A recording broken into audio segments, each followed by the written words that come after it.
Hello,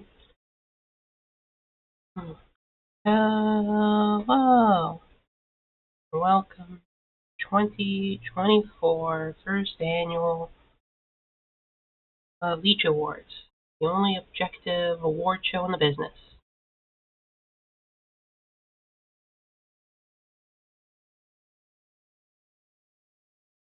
So, as you may know, I've talked about it a bunch. I watched a ton of movies this year, about like 300 or so. A lot of them were uh, in the purpose of completing a list of top 250 films on Letterboxd. So I decided, cap it off, make a little special event about it with Leech Awards. You probably heard the spiel. Best and worst. All my opinions on the movies.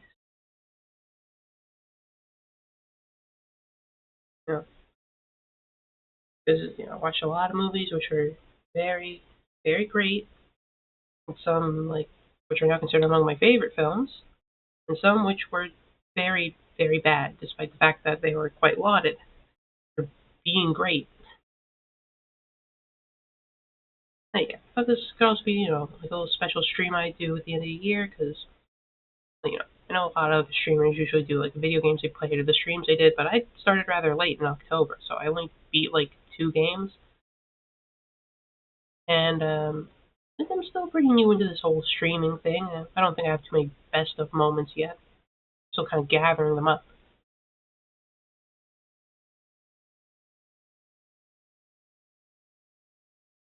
Yes, yes. I'm excited to present Bleach Awards. I've been preparing it for a bit. Got all the nominees figured out. It's all finalized. Got all the information I need noted down. Picked all the winners. And some awards were easier than others. Some I had to really rack my brain over for a bit, but by the end, I was already finalized up. Thankfully, the last couple movies I watched didn't create too many seismic shifts and you have to move everything around. So I suppose this is the culmination of 2024 movie watching adventure. Next year, I probably won't watch as many movies. I'll probably be a bit more chill about it. I'm not going to make a super list to systematically watch every single movie on Letterboxd.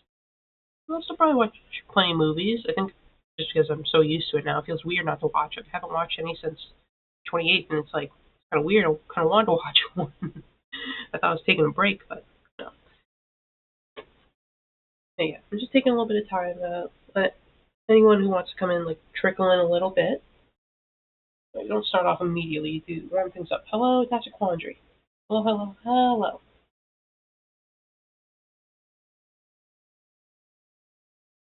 Yeah. Hmm. Yeah. I think watching all these movies has been very enjoyable because many of them are great, even if I complain about some of them sometimes. I think it's also helped expand my horizon on the cinema, at least, beyond what was typical of me beforehand. I was watching a lot of stuff before, which some of it was actually good, but what wasn't really all that good. And then you watch a bunch of, older cinema, some foreign cinema. It's really just dipping your toes in because it's just like the stuff that got really popular and beloved on Letterboxd of all places. But, it's kind of expanded my horizons. I mean, into whole new worlds of film. Looks like Cat Scarface is here to be a co-host. Hello, Scarface. Scarface. Yeah, look at you. I'm just gonna hide under my bed. I think it's because the fireworks are gonna bother him. Poor kitty.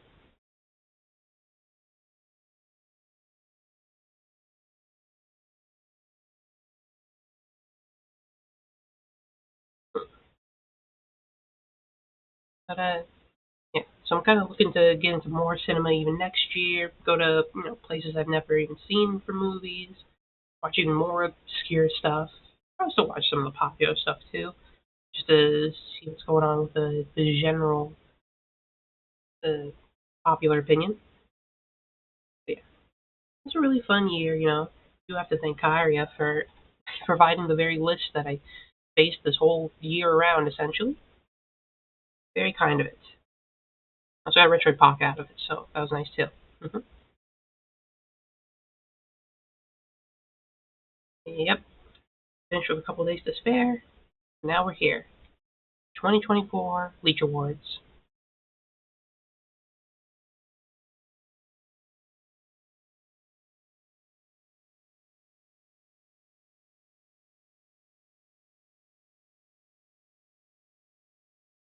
Hmm.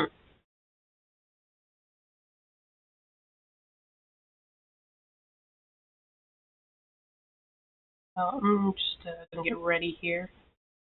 Some notes. I'm just looking to remember dates and names. I'm very bad at it. You have the chat extension though, so it'll be fine.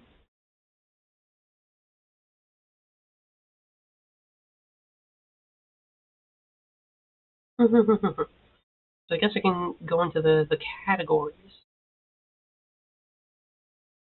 But here are all the categories that I picked out. Some categorizing the worst I've seen films, and some categorizing the best. I even have a little special award for the best film of all time, because there are some rules to the Leech Awards. Just like two main ones. First one, 5 nominees for a category. No more, no less. You gotta find a cutoff point. And a lot of great films, which could have been maybe nominated on a year where I didn't watch so many great films, could have had some shots in some of these categories. Many bad films also could have had some shots, but not as many. There weren't as many bad films. But this is a very tough year, especially when you're watching like the top 250 films ever made. It means you might see a couple of surprises, like why didn't this get in? It's because it's a very tough, competitive year. You may see some movies you don't agree with in the worst, but too bad. My opinion, so it's objectively correct. And this little thing here is what it's all for. This little girl here, the Golden Leech, the top award in the business, better than the Palme d'Or, better than the Oscar, Tony, the Emmy, the whatever, the Grammy, better than all of them combined.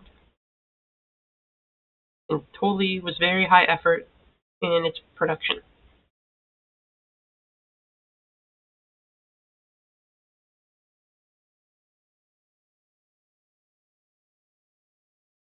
So yes, let's see. There's a total of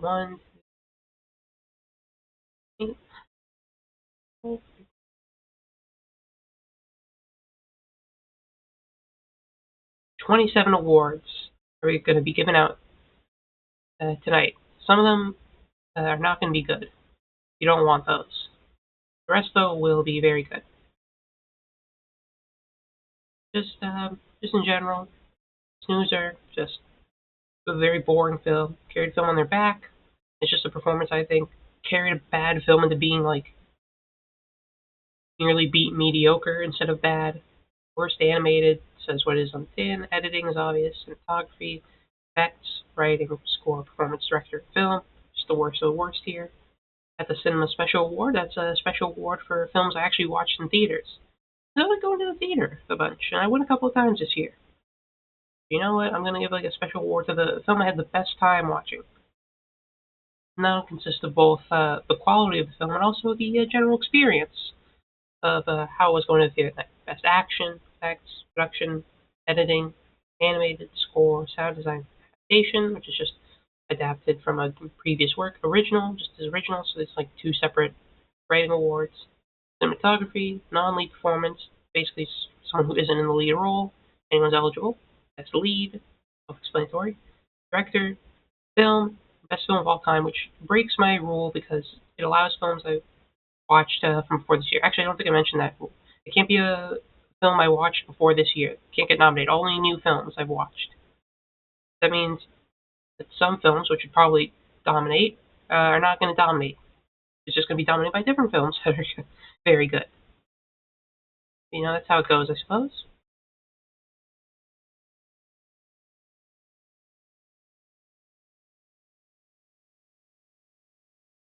Yep. So yeah, okay, let's just get right into it because I accidentally clicked off and then clicked back on. So first of all, the award for the Snoozer Award, or the most boring film I've seen. So we got some boring ones here. There's Scorsese's Departed. You know, you hate to see him down here, but it's a shame. It just wasn't a very interesting film. I believe I gave it 2 stars out of 5. It's pretty boring, and no one was really acting all that interestingly besides Nicholson. Yeah, I don't know. It's not even that long, but it's just boring. And somehow I think this is one of the films that Scorsese won Best Picture for, but I really don't see why. That's 2006 by Martin Scorsese. Let's scroll down. I forgot to look at my list. How sloppy of me. So then, it's Or Death, 1955 by Carl Theodor Dreyer. I was going into this one excited, you know. I like Carl Theodor Dreyer's The Passion of Joan of Arc. I thought that was a great film. Gave that 5 stars. But I don't know. I just wasn't feeling this one. Didn't have like all that interesting. Didn't have like interesting camera angles and shots. Didn't have like a nearly as captivating performance in it. But yeah, I was just bored throughout it. So again, hate to see Carl Theodor Dreyer down here, but it's what it is. Next, Before Sunrise from 1995, directed by Richard Linklater. I mean, it's just like Ethan Hawke and this lady talking a bunch. I really wasn't into it. I liked Before Sunset a bit more. I thought that was a bit more interesting movie, especially because it had the whole, like basically like one continuous day in real time. But we're not talking about Before Sunset. We're talking about Before Sunrise. Yeah, I don't know. Seeing people talk a bunch in Vienna about really pretty meaningless fluff is not very interesting. So I was pretty bored watching this one. Next, there's our next nominee in this Shameful Award, Nostalgia, 1983, directed by Andrei Tarkovsky. Again, it feels like a lot of directors who I like, they sometimes have a little bit of boring film in them. I feel like Tarkovsky has the possibility to either be really, really interesting or really boring, depending on the film. Of all his films, I just found Nostalgia the one I was just utterly bored by. Like, I'll be honest, was not very. Like, the film is made fine. That's the thing. None of these films are too poorly made. It's just they weren't interesting in any way, shape, or form. But Nostalgia was very, very boring. I had to 2x, 4x through it. I was just on my phone waiting for it to end so I could go do something else. And, I don't want to just give up on a movie. I was determined to get through it and try to review everything. So I wasn't just going to give up halfway through, no matter how bored I was. Then there's The Lives of Others, which I also don't like because it's like, ooh, the scary, East Germany, they're spying on people. Isn't that fucked up? Even though they haven't, like, existed in years. But beyond its questionable politics, it just also wasn't that interesting. It was just like, I think it's because the people he was listening into and spying on are the most boring people alive. Like, geez, I don't know how you could even spy on people if they suck like that. I'd quit. I'd be like, man, give me someone more interesting to spy on. Some of the interesting social life. Yeah, I don't know. I wasn't too into it.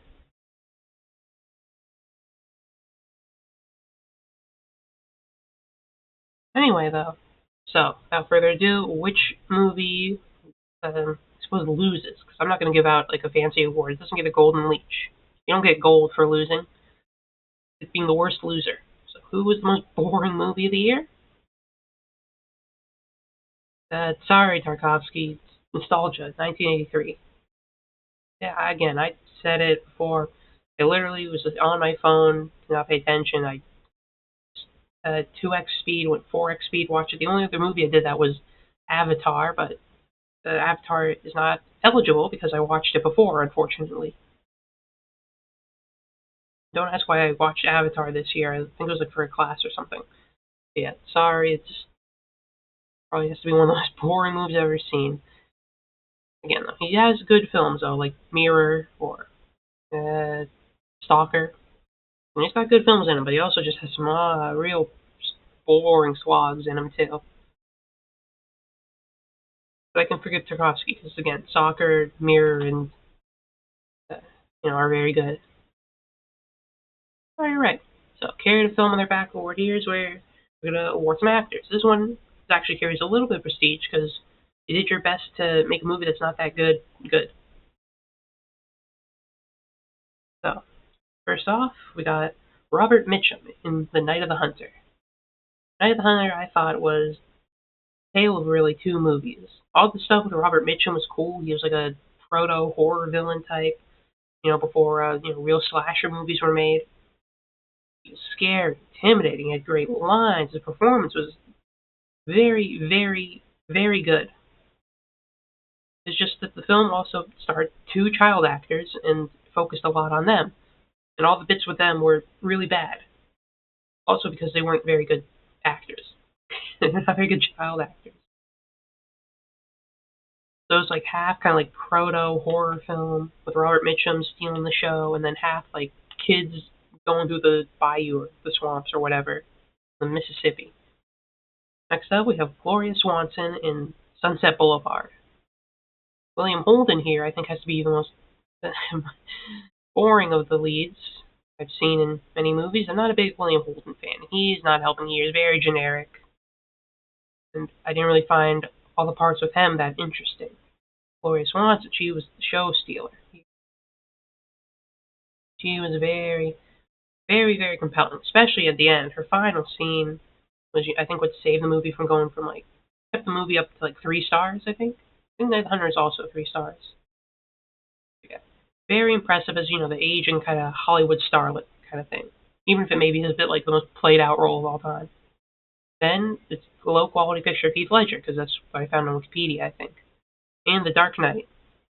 Again, yeah, I gotta say, I think Ledger definitely carried this film a lot, because I'm gonna be honest. This thing is, The Dark Knight is rated like near the top. It's like top 25, and I don't know how. It was a very, very poor movie in a lot of aspects, which you'll likely see later. But it somehow got a 2.5, despite how much I don't like it. Why is that? Because Heath Ledger is good, and all the stuff with the Joker was very fun and interesting. He was the only compelling bit in this movie. And you know what? He worked his ass off to carry the film to being good. Very good actor, many good movies. He's also in a bad movie and saved it. Then we got Christoph Waltz in Inglourious Basterds from 2009.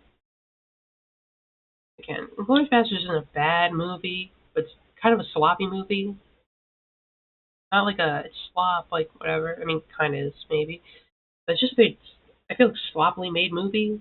Like a dumb action movie. Which isn't really the quality you'd expect out of Tarantino. It feels like a weird kind of lull for him. But Waltz, though, undisputedly great in that movie. Most interesting character at all, as a terrifying Nazi, which I did feel a bit weird because he was like the only serious one. Everyone else was just getting shredded into cheese or being kind of a joke. He delivered the intimidation, fear, right into your heart. That was some good stuff. Then Kirk Douglas in Paths of Glory. I gotta say, Paths of Glory also very highly ranked. I gotta say though, I think it's a miss for Stanley Kubrick there. It's a World War One film, but there's barely any actual war in it, and then the actual parts about like trial for some soldiers, I think they're gonna get like executed for dissertation or something like that. Wasn't that interesting? And all the actors were very, very poor, except of course Kirk Douglas, who's the one who was a good actor here.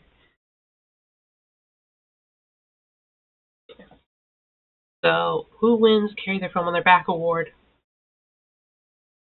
Heath Ledger gets the Golden Leech for carrying the film on his back with Dark Knight 2000. Oh, it says 2009 here. Or no, it says 2008. 2008. So yeah, I think without Heath Ledger and the Joker, this might have been like the worst movie of the year. But he helped carry it to mediocrity instead of just being plain terrible. Now, is this the best performance of the year? I don't know. If it was best performance, I would have nominated for that. But I think it's a very admirable one for saving the movie from being completely terrible.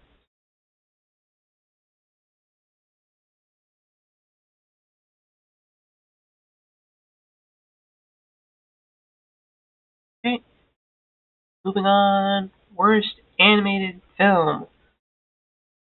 Now, I'm gonna be honest. I did kind of stuff this one with the two two of the Evangelion films just because they didn't really have enough to fill up the category. I was like, they weren't that good either, so just throw them in here. Anyway, though, let's go over them. Evangelion 3.0 plus 1.0, directed by Hideaki Anno, Katsuichi Nakayama, Kazuya Tsurumaki, and Mahiro Maeda. I did not like 3.0 plus 1.0 at all. I have no idea how it stands apart from the rebuilds. Because rebuilds aren't, they didn't do too well in ratings, but for some reason people like this. But I don't know, to me it feels like the opposite of Evangelion, at least the one I watch. And it's not based on nostalgia either. I watched Evangelion for the first time this year. I watched the end of Evangelion for the first time this year. Thought both were phenomenal. Then I watched the rebuilds. And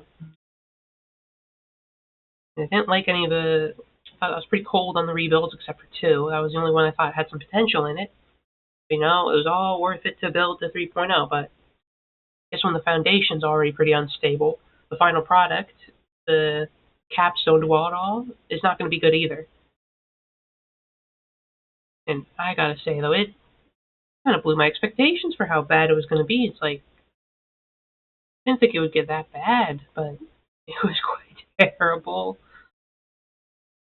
I mean, basically every character is much shallower, less interesting, looks worse. Hell, they even reference a bunch of stuff from End of Evangelion, which just made me think. I don't like when movies reference better movies, because it just makes me think, damn, I wish I was watching the better movie instead, or I missed the good movie that I was watching. But yeah, I don't know, it feels very much the whole rebuild project, I guess, which, I guess I'll just include 1.0 and 3.0 kind of in this talk about.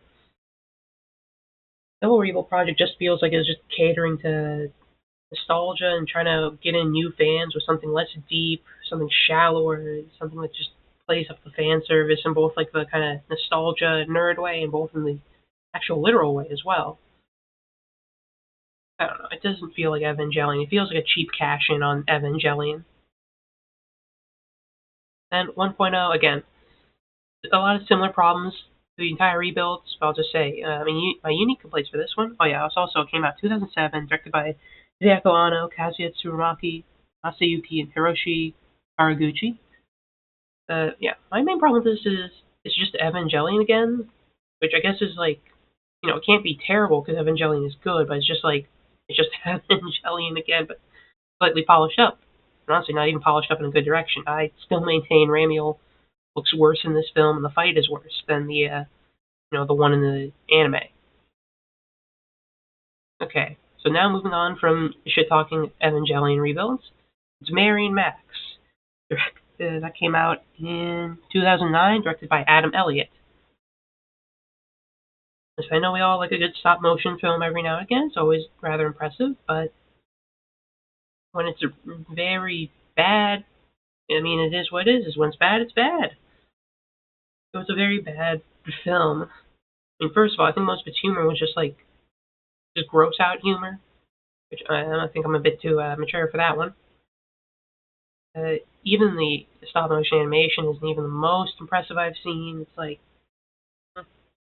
I just kind of going for that intentionally grotesque look, but the writing of it, the story was just miserable. And I don't mean miserable to watch. I mean, it was just like misery upon misery upon misery. I couldn't take it seriously anymore. It was just going so deep into this exaggerated, miserable existence for its main characters. It's like, I can't take it seriously anymore. It's to the point of parody. I couldn't even take it seriously. And then it tries to cap it off with all this like cheesy, emotional, sentimental end. And no, I don't like that either. It's like you're dipping into two places I don't like, just going into complete like misery and nihilism, like no actual point to it, and then trying to swing it back around to some cheesy niceness that I also don't like. But back to the 3.0. Again, I was hoping maybe this one would be a bit better, because they left on an interesting note on 2.0. It wasn't that good.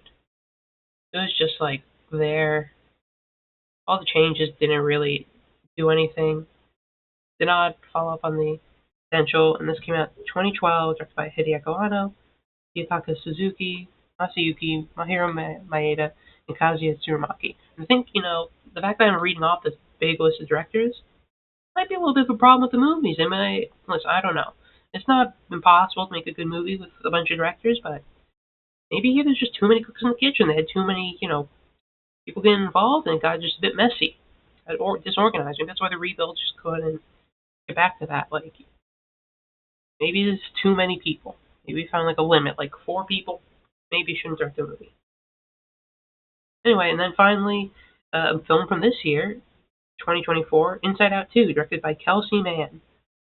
I mean, everyone knows Pixar's in their, in the kind of down era, not really making anything good. They had a couple of flops. Of course, this movie actually made a ton of money because people don't have taste. But yeah, it's just the typical Pixar sequel. It's the exact same plot as the first movie. Very generic and uninteresting. The jokes are plain and unfunny, but I guess, it's a kid's movie, so this isn't meant to really appeal to an adult like me, but still. I even feel like Pixar's animation quality is stagnating and starting to look pretty ugly. One of the least interesting art styles around. But yeah, it's me talking down all these films. What actually was the worst film? I'll tell you, it's not going to be the 1.0 or 3.0. These are filler. Just gives me more chance to like shit talk the rebuilds, I guess. So, worst animated film this year? Evangelion 3.0 plus 1.0, Thrice Upon a Time, 2021. Hideko Anno, Kazuya Tsurumaki, Mahiro Maeda, Katsuichi Nakayama. It just is really, really bad. It feels like a spit in the face of Evangelion, like the original stuff. And why people would say this is one of the best films of all time beats me. This is the absolute least favorite stuff. Because most of the other stuff, besides like Mary Max, it was more boring and uninteresting than just straight out bad. This was terrible. I gave this 1.5 stars. Only Mary Max matched that with the 1.5 as well. Now we go to worst editing. This, editing, very important for a film. When it's good, you're like, oh, really good. You won't really even notice it. It's just going to feel natural. Or, at least feel interesting with what they're doing. These films obviously did not do it well, and or either just very poorly made or at some points nauseating to look at. Again, Inglourious Bastards, I think is a good film. It's a fun film. I gave it 3 stars, but I have to admit it's basically just fun in spite of its actual quality. It's fun because it's a film about, bashing in the brains of Nazis. That's just what the film is about. That's like a plot synopsis, by the way. Just in case Twitch says, you can't say violent things. That's literally what happens in the film. Yeah, it's just fun. It's a fun time, but very, very sloppily put together. Like, I feel like the film tried to do like several different like little gimmicks, like little twists, like transitions or visual effects, and couldn't stick to one. It was weird that it was that sloppy. I wasn't really expecting it. Again, at least it's a fun premise. 4 things, just pretty poorly put together in general. Now, it's a very all-around, very poorly put together film. I think it has some of my least favorite, like, kind of jump cuts I've ever had, because it's just in service to some of the most banal and uninteresting jokes in any film I've seen.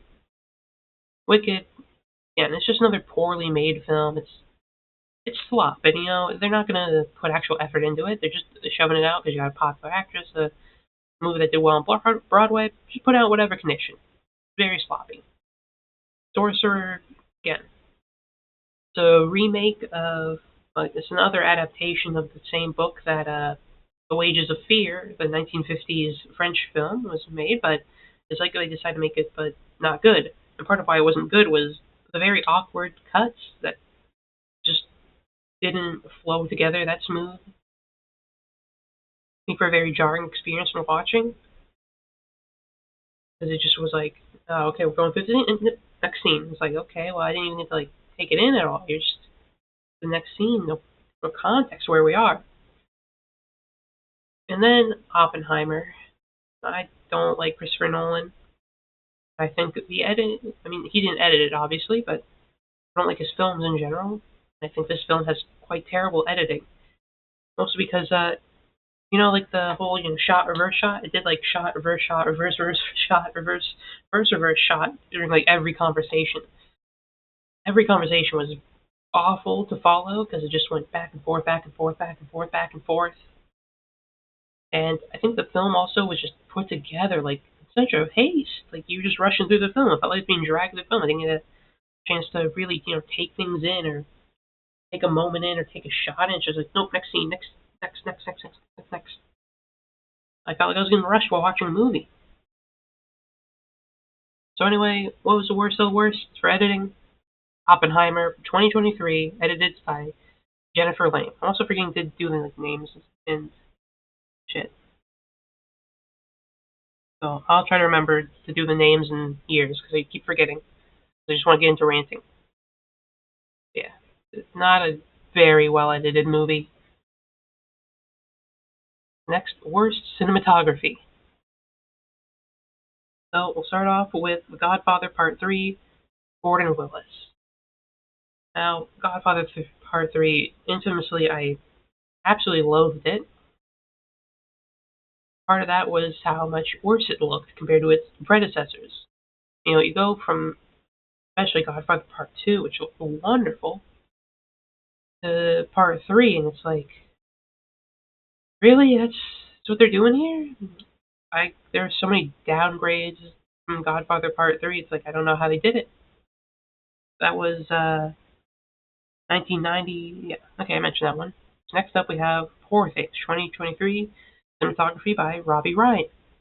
I think Poor Things has very bad visuals. An uninteresting, style, I guess, as well. I don't know really what they were going for. Also, like a weird fisheye lens that they were doing, like in a couple of scenes early on, which I feel like didn't make much sense or didn't really add to anything. Also, just like some pretty bad visuals in general. But I'll go in more on that in a bit.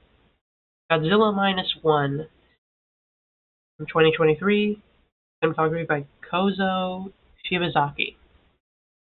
Listen, I watched the original Godzilla right before this one. Maybe bad because invites comparison quite easily. But like, it just really wasn't that good. It felt very Hollywood, kind of like that video gamey style of how things move and stuff. It wasn't very good. It felt very artificial, very slow, very awkward. It wasn't very good cinematography. They didn't do, you know, Godzilla much justice.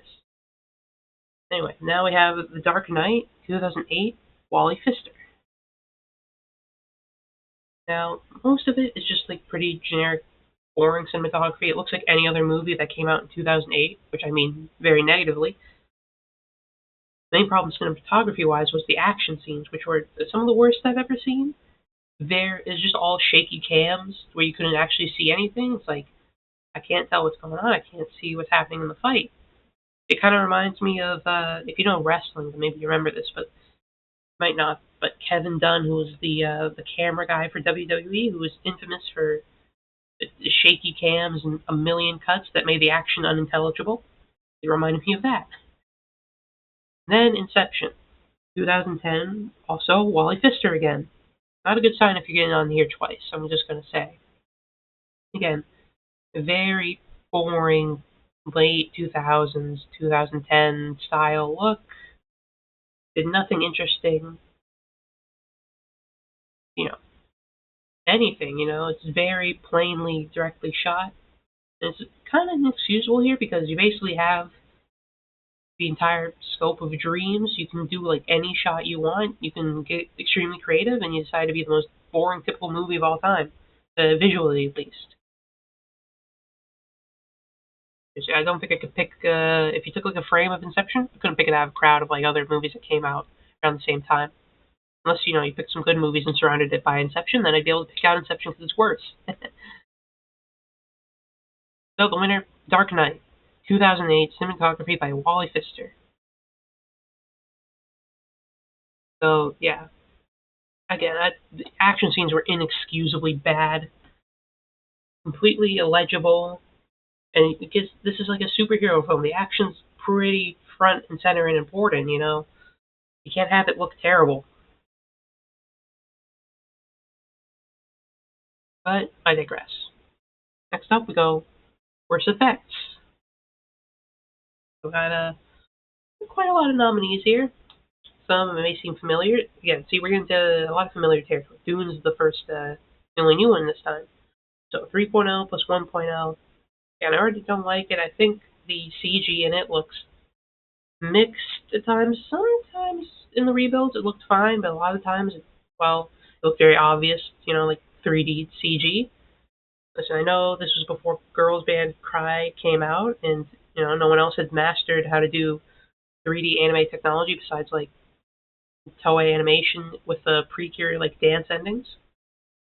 But it was very bad. I think one scene especially, there was like a fight between two Avas towards the end, which just looked absolutely terrible. The fight was in a city and such, or like a set of a small city, and some of the worst CGI I've seen. That scene just like sticks with me in my head. So I think when I think this movie looks bad. Poor things, and just like really bad effects that they're using. They're trying to make this like weird, fantastical kind of steampunk Victorian world that's like weird and quirky. But I don't know, its visuals reminded me a lot more of like a awful combination of like a 2010 Alice in Wonderland movie and Bioshock Infinite. It reminded me of like a bad, like sloppy combination of the two. Especially some of his like sets and settings and backgrounds it uses. It looks bad. Then we have Godzilla minus one. The only good thing in this movie was Godzilla looked pretty decent. The rest of the movie did not look decent. Every other effect was really terrible. Again, it looks very video gamey, and terrible and obvious. And they probably put everything into Godzilla, but despite being the poster boy, it's not all about him. You got to make the whole movie good. You can't just decide, hey, the monster looks cool. Who cares about the rest of the movie? Yeah, that's well, you've seen these movies already. Dune 1984, David Lynch's take on Dune, which was infamously very bad by one of David Lynch's lowlights. But that's what happens when you decide to do a movie and everything goes to hell and you can't really salvage it. And again, I have to say, when I saw the had like they did the body shields or whatever, I saw the original Dune, not the original. I saw the 2021 Dune beforehand. It looked like fine, looked all right. You look so you expect like a body shield thing. The body shields in this one were just big orange polygons. You Like we looking. This is 1984 computer technology. They did not know how to make things like this, and it was extremely hilarious. I was laughing my ass off just seeing Kyle MacLachlan and Patrick Stewart uh, tussling as giant polygons. So, objectively, extremely bad, but also really, really funny. I was losing it. And Inception again. What I said before, you have the whole limitless scope of dreams, and you don't do anything interesting with it. They like make the city bend once and something like that, and that's it. It's like I watched Paprika, I think, before it. After I don't know, I watched Paprika nearby to when I watched Inception. I know there's the claim that it's plagiarized. I wish Inception actually plagiarized Paprika because it's not plagiarized. It's a similar concept, but obviously the stories go in very different ways and focus on different things. But again, you see Paprika, seems like you can do just about basically anything with the idea of dreams. You can get real weird with it. Inception is like, what if we made a bunch of generic action set pieces, but take them all together? Yeah, and we can like bend the city once and then never do anything like that again. Again, infinite potential to do anything you want, and you don't. That's really bad. Worst effects goes to Dune, 1984. As much as I don't like those other movies, as much as Dune's effects gave me joy, Subjectively, extremely terrible. God awful. Okay, worst writing. Oh yeah, a lot of bad writing here. Let's just get it over with. Godfather Part 3, 1990, Mario Puzo, Francis Ford Coppola. I mean, it's just really bad. You got the terrible subplot between like the cousins who fall in love. Got for some reason Michael Corleone being like a repentant Catholic now, which I think is like the lamest thing to do with a character. It's like, what if he was cool, but then he was like, oh, I've been so evil, I'm gonna go become like a Christian about it. It's like, so you're not helping much, buddy. Just like tonally very different. It was much more silly and actiony than like more somber, serious Godfather films. It was a complete mess, which I know basically because they didn't really want to make it, so they probably put like zero effort into it. But well, that's not fair. They probably put some effort, but it wasn't very good effort. Poor Things, written by Tony McNamara. Again, extremely awful movie. I mean, it's plotted shallow. It tries to have like these themes about like, oh, women, feminism, such like sexual empowerment, but it feels very flat, uninteresting. It's not saying anything no one's said a billion times before. Someone's insulting to your intelligence, and the humor is also really terrible because it's like very much like, ooh, so random, whoa, isn't so random and quirky and weird, and ooh, look, there's sex. I don't really like. I'm not a big fan of sex jokes a lot of the times because maybe they're just like, oh, what if sex exists? And it's like, really? I guess I'm like 20. I'm in my 20s. I'm not too shocked by it anymore. Mary and Max, again, I already discussed the miserable movie wallows in misery and then tries to wrap it up with a nice little cheesy ending. It's the worst of both worlds. Very bad. And it was written by Adam Elliott as well as directed by him. Then there's Children of Men, 2006, written by David Arata, Alfonso Cuarón, Timothy J. Sexton, Hawk Ostby, and Mark Fergus. Again, it tries to be, serious and political and stuff like that. It's like, ooh, we have a message, but that message it's a very liberal worldview it comes from. Like normally, you just gotta kind of take that most directors are, especially Western nations, are just gonna be like pretty mild liberals. But if you're wading into the theater of politics intentionally, it's fair game. Then I consider that fair game. If it's your clear unconscious bias, it's like there's no point to it. It's just how you think of the world. We're not going to change every thought of every director. But if you try to step in like you know shit, well, you gotta get prepared. That's all I'm saying. Yeah, it's a very liberal worldview. It's like there's problems in the world, but there's no real actual solution offered or any ideas offered in response to it. It's just like, people are, things are bad, governments can be like corrupt and stuff and whatever. It also has the eye rolling, like, oh, we're the radical revolutionaries who hate the government, but also, we're evil thing, It's like you can't actually, do a revolution. That's way too far. You just gotta fucking wing it, I guess.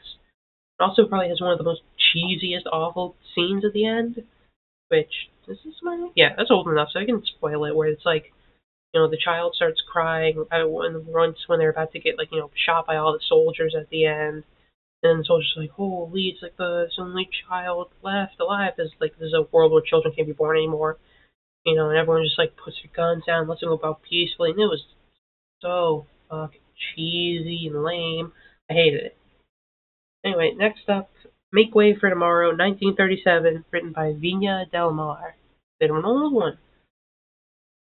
Hey, yeah, I didn't think it was a very good movie. It was very poorly written, extremely uninteresting. It's basically just like an ad for like not an ad, but I guess like a piece to like advocate for Social Security. It's not very good. None of the characters are interesting or likable, and the it feels very contrived. I guess is all. Everything feels contrived. No one to latch your attention around or your sympathies around. This is not a very good movie in general. But worst writing goes to Godfather Part 3. That was just I think it's like the worst aspect of Godfather Part 3. It's just god awful writing. Excuse me.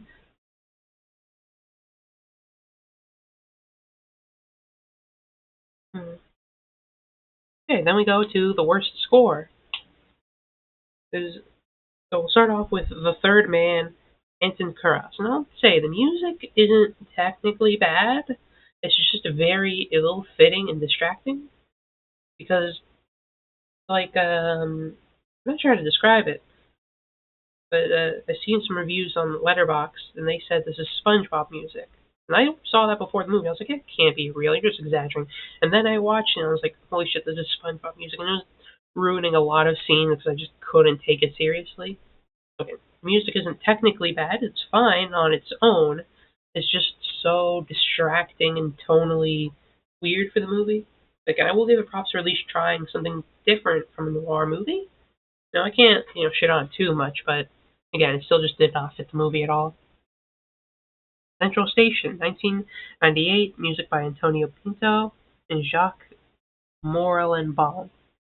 Again, it's just very kind of like generic, like emotional music. It's like, oh yeah, here's the music here. It's like, oh, here's the emotional moment and hit it, and it's just like kind of typical emotional, like trying to work up your feelings film. I don't like when a film can't really develop emotions on its own, so it needs to rely on the music, get you in the mood. Like, just believe in the strength of your own film, believe in the strength of the actors and the material. You don't need the music to give you that much of a boost. I think music needs to not, try to bring up something bad, but it's supposed to enhance something already good. Just be an accompaniment, not the main show stealer. Unless you're doing like a movie based on music, but still, Wicked. God, I hated the music. It's extremely generic theater crap.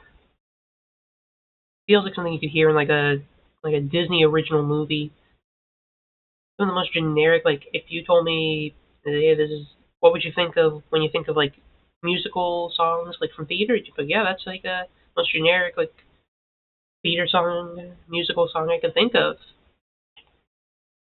Now the problem with Wicked especially is that it's all songs. It's a musical, and also when one of your leads is not very good at singing in the musical style, Ariana Grande, it's also quite miserable. Because I was in the theater, all these songs, hating every minute of it, feeling absolutely miserable. Yes, it's 2024. It's Stephen Schwartz and John Powell. Children of Men. Hey, we're back here again. 2006. John Tavner.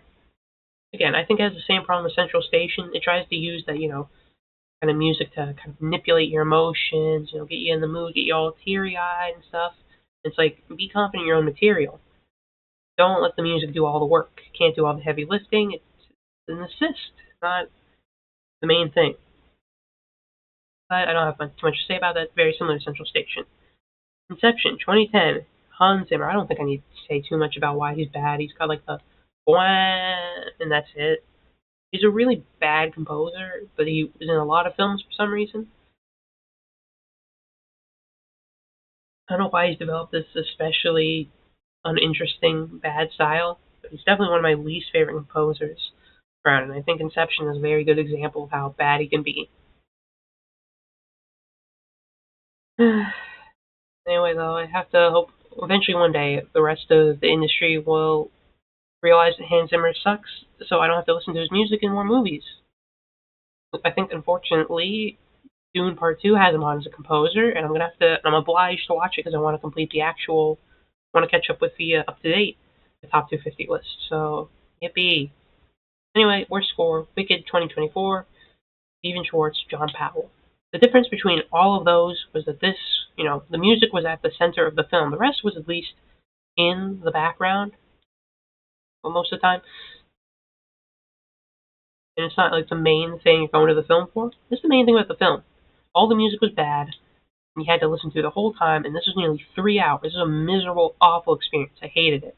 So Wicked gets worse music for being especially torturous about it. Next up, worst performance. There are many actors who put on great performances, and there are a lot of actors who put on bad performances. These are the bad performances. Now, does that mean they're bad actors? No, no. Some of them might, well, some of them might actually just be bad, but some of them might just been having an off day, or maybe they're earlier into their career. It happens. Even the greats have, bad days. Maybe they're just kind of phoning things in. It happens all the time. I'm not going to judge anyone too harshly. But let's get into it. Well, actually, I'm going to judge them harshly because they're all really bad. Let's get into it. Emma Stone, poor thing, 2023. I mean, beyond just the material itself being terrible, Emma Stone was just god awful in that role. Extremely obnoxious and unfunny. But again, not helped by having also just some of the probably worst material. Well, not the worst material. There's a movie coming, obviously. It did not win worst writing, but some of the worst material that I've ever seen. Not helped. Then we got Christian Bale in The Dark Knight, 2010. Listen, Christian Bale, I don't think he's a bad actor. He's very good in American Psycho.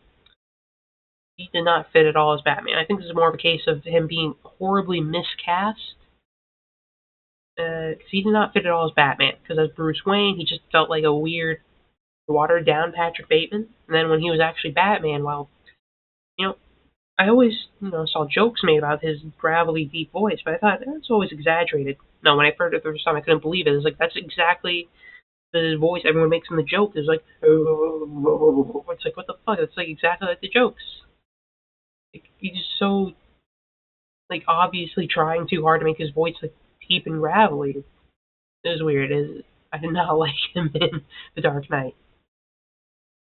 Sofia Coppola. Now, again, to be fair to her, there were lots of other actors who were phoning things in or were not good.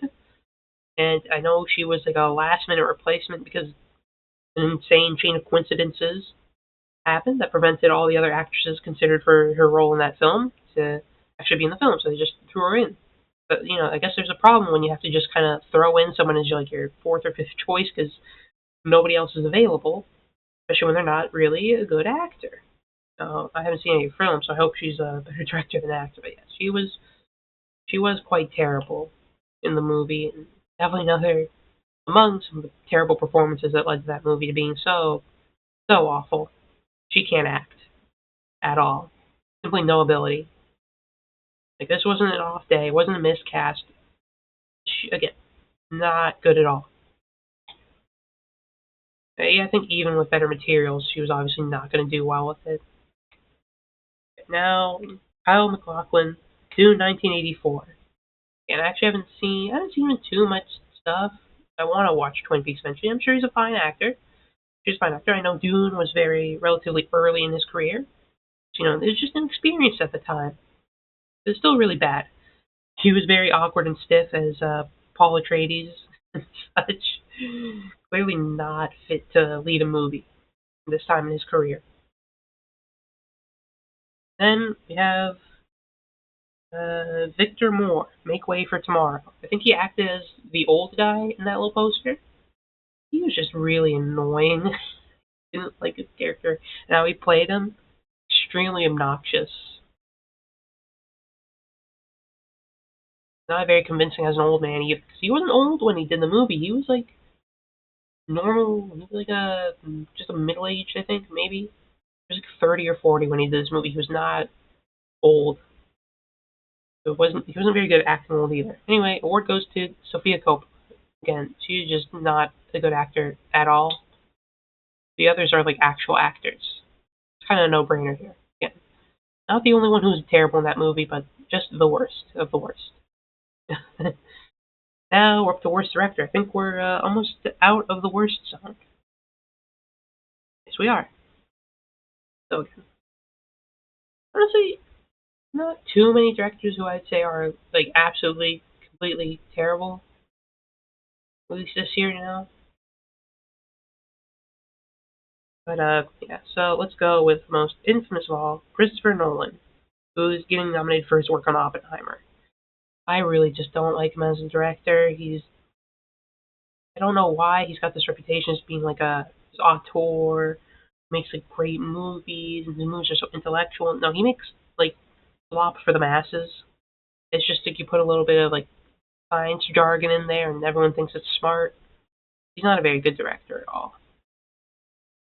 Very weak director in general, and I hate how much he's flawed and all. Everyone sucks him off for all his movies. And hopefully people will realize he's kind of a hack, but who knows. Yorgos Lanthimos, Poor Things, 2003. I also watched The Lobster this year, and it was also not very good. I feel like I mean, first of all, I think his reputation is also kind of weird. He's like trying to be this like, ooh, I'm so weird and a boundary pushing, provocateur, European and stuff. And it's like he's not that interesting. He comes off to me like a phony, I guess. Like he's all like, ooh, I'm so weird and different, and my films have like sex and stuff. And it's like you're phony. That's how it comes off to me. It's not authentic. It's not coming from an authentic place of heart. He just wants to. He's just trying to jump on the train of that kind of avant-garde, weird auteur kind of thing. But he's not like a true like weirdo or pervert. So kind of just comes off like fake and trying too hard. I think he's also really terrible at directing actors as well. He does not get the best out of people. He usually gets like the worst out of them. Make Way for Tomorrow. The director is Leo McCarey. 1937. So yeah, again, I didn't like this movie. He's got a very uninteresting, plain style. It's almost worse than having a bad style. At least if you're bad, you're notable. But it's like extremely nothing going on at all to caught my interest. John M. Chu. Again, this pure slop of movie, so you got the director of the slop. He's a slop slinger. Going out slop. There's not too much to say about it. The movie is very much just like any other movie that's coming out that's kind of just bad slop these days. Extremely generic and uninteresting. Pretty poorly made all around. Alfonso Cuarón, Children of Men, 2006. I think he's also, I guess, not an uninteresting director. Because he does have his little gimmicks and stuff. Like he's got this whole, I do like a one very long take, but it's like, what's the point of it? Is it just a gimmick? You're just trying to show off, or does it have like an actual point? I feel like that's kind of him. He's a show off without actually thinking of how it's supposed to work, or what exactly makes doing a long shot impressive, or what's the purpose of it. But he's all sizzle, no steak. It's all just show. Anyway, though, the worst of the worst, not Nolan. It's Yorgos Lanthimos. I gave Poor Things 1 star. As much as I disliked Oppenheimer, that got 1.5. And also, I will give Nolan the tiniest bit of credit. The Prestige is pretty good. Yorgos Lanthimos doesn't have a good movie so far. He didn't have a good movie this year that I watched. Nolan actually did. So I don't think he's the absolute worst of worst. He has proved he can make one. He just doesn't anymore, I suppose. Anyway, now for the absolute worst of the worst. What is the worst overall film to be released this? Well, not this year. Not released. None of them were. One of them was released this year. What was the worst film I watched this year? So we've seen them all get nominated in various categories. There's, of course, The Godfather, Part 3, 1990, Francis Ford Coppola, Poor Things, 2023, Yorgos Lanthimos, Wicked, 2024, John M. Chu, Nostalgia, 1983, Andrei Tarkovsky, and then Oppenheimer, 2023, just for Nolan. You gotta say, things aren't looking good for the last 2 years, I suppose, but there's good films that come out. There's also bad films that come out lately as well. There's bad films from the past as well. So, I'm not trying to say, all modern movies are complete trash, but all old movies are purely good. It just happens that a lot of the bad movies I watched came from the last 2 years. Yeah, I talked, about all of them, all their bad qualities. So who is the absolute worst of the worst? And Godfather Part 3. Holy shit, Francis, what happened?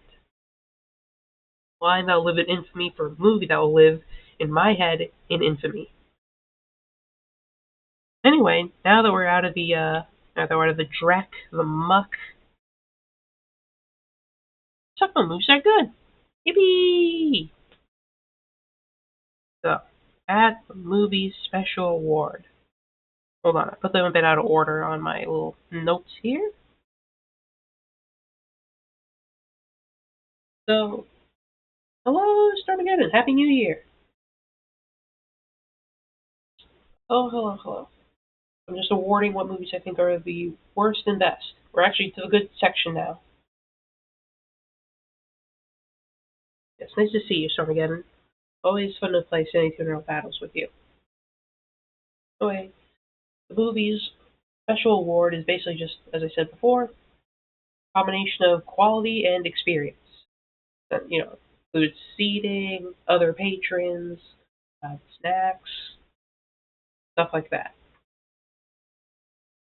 So, all these very good movies, but which I enjoy the most?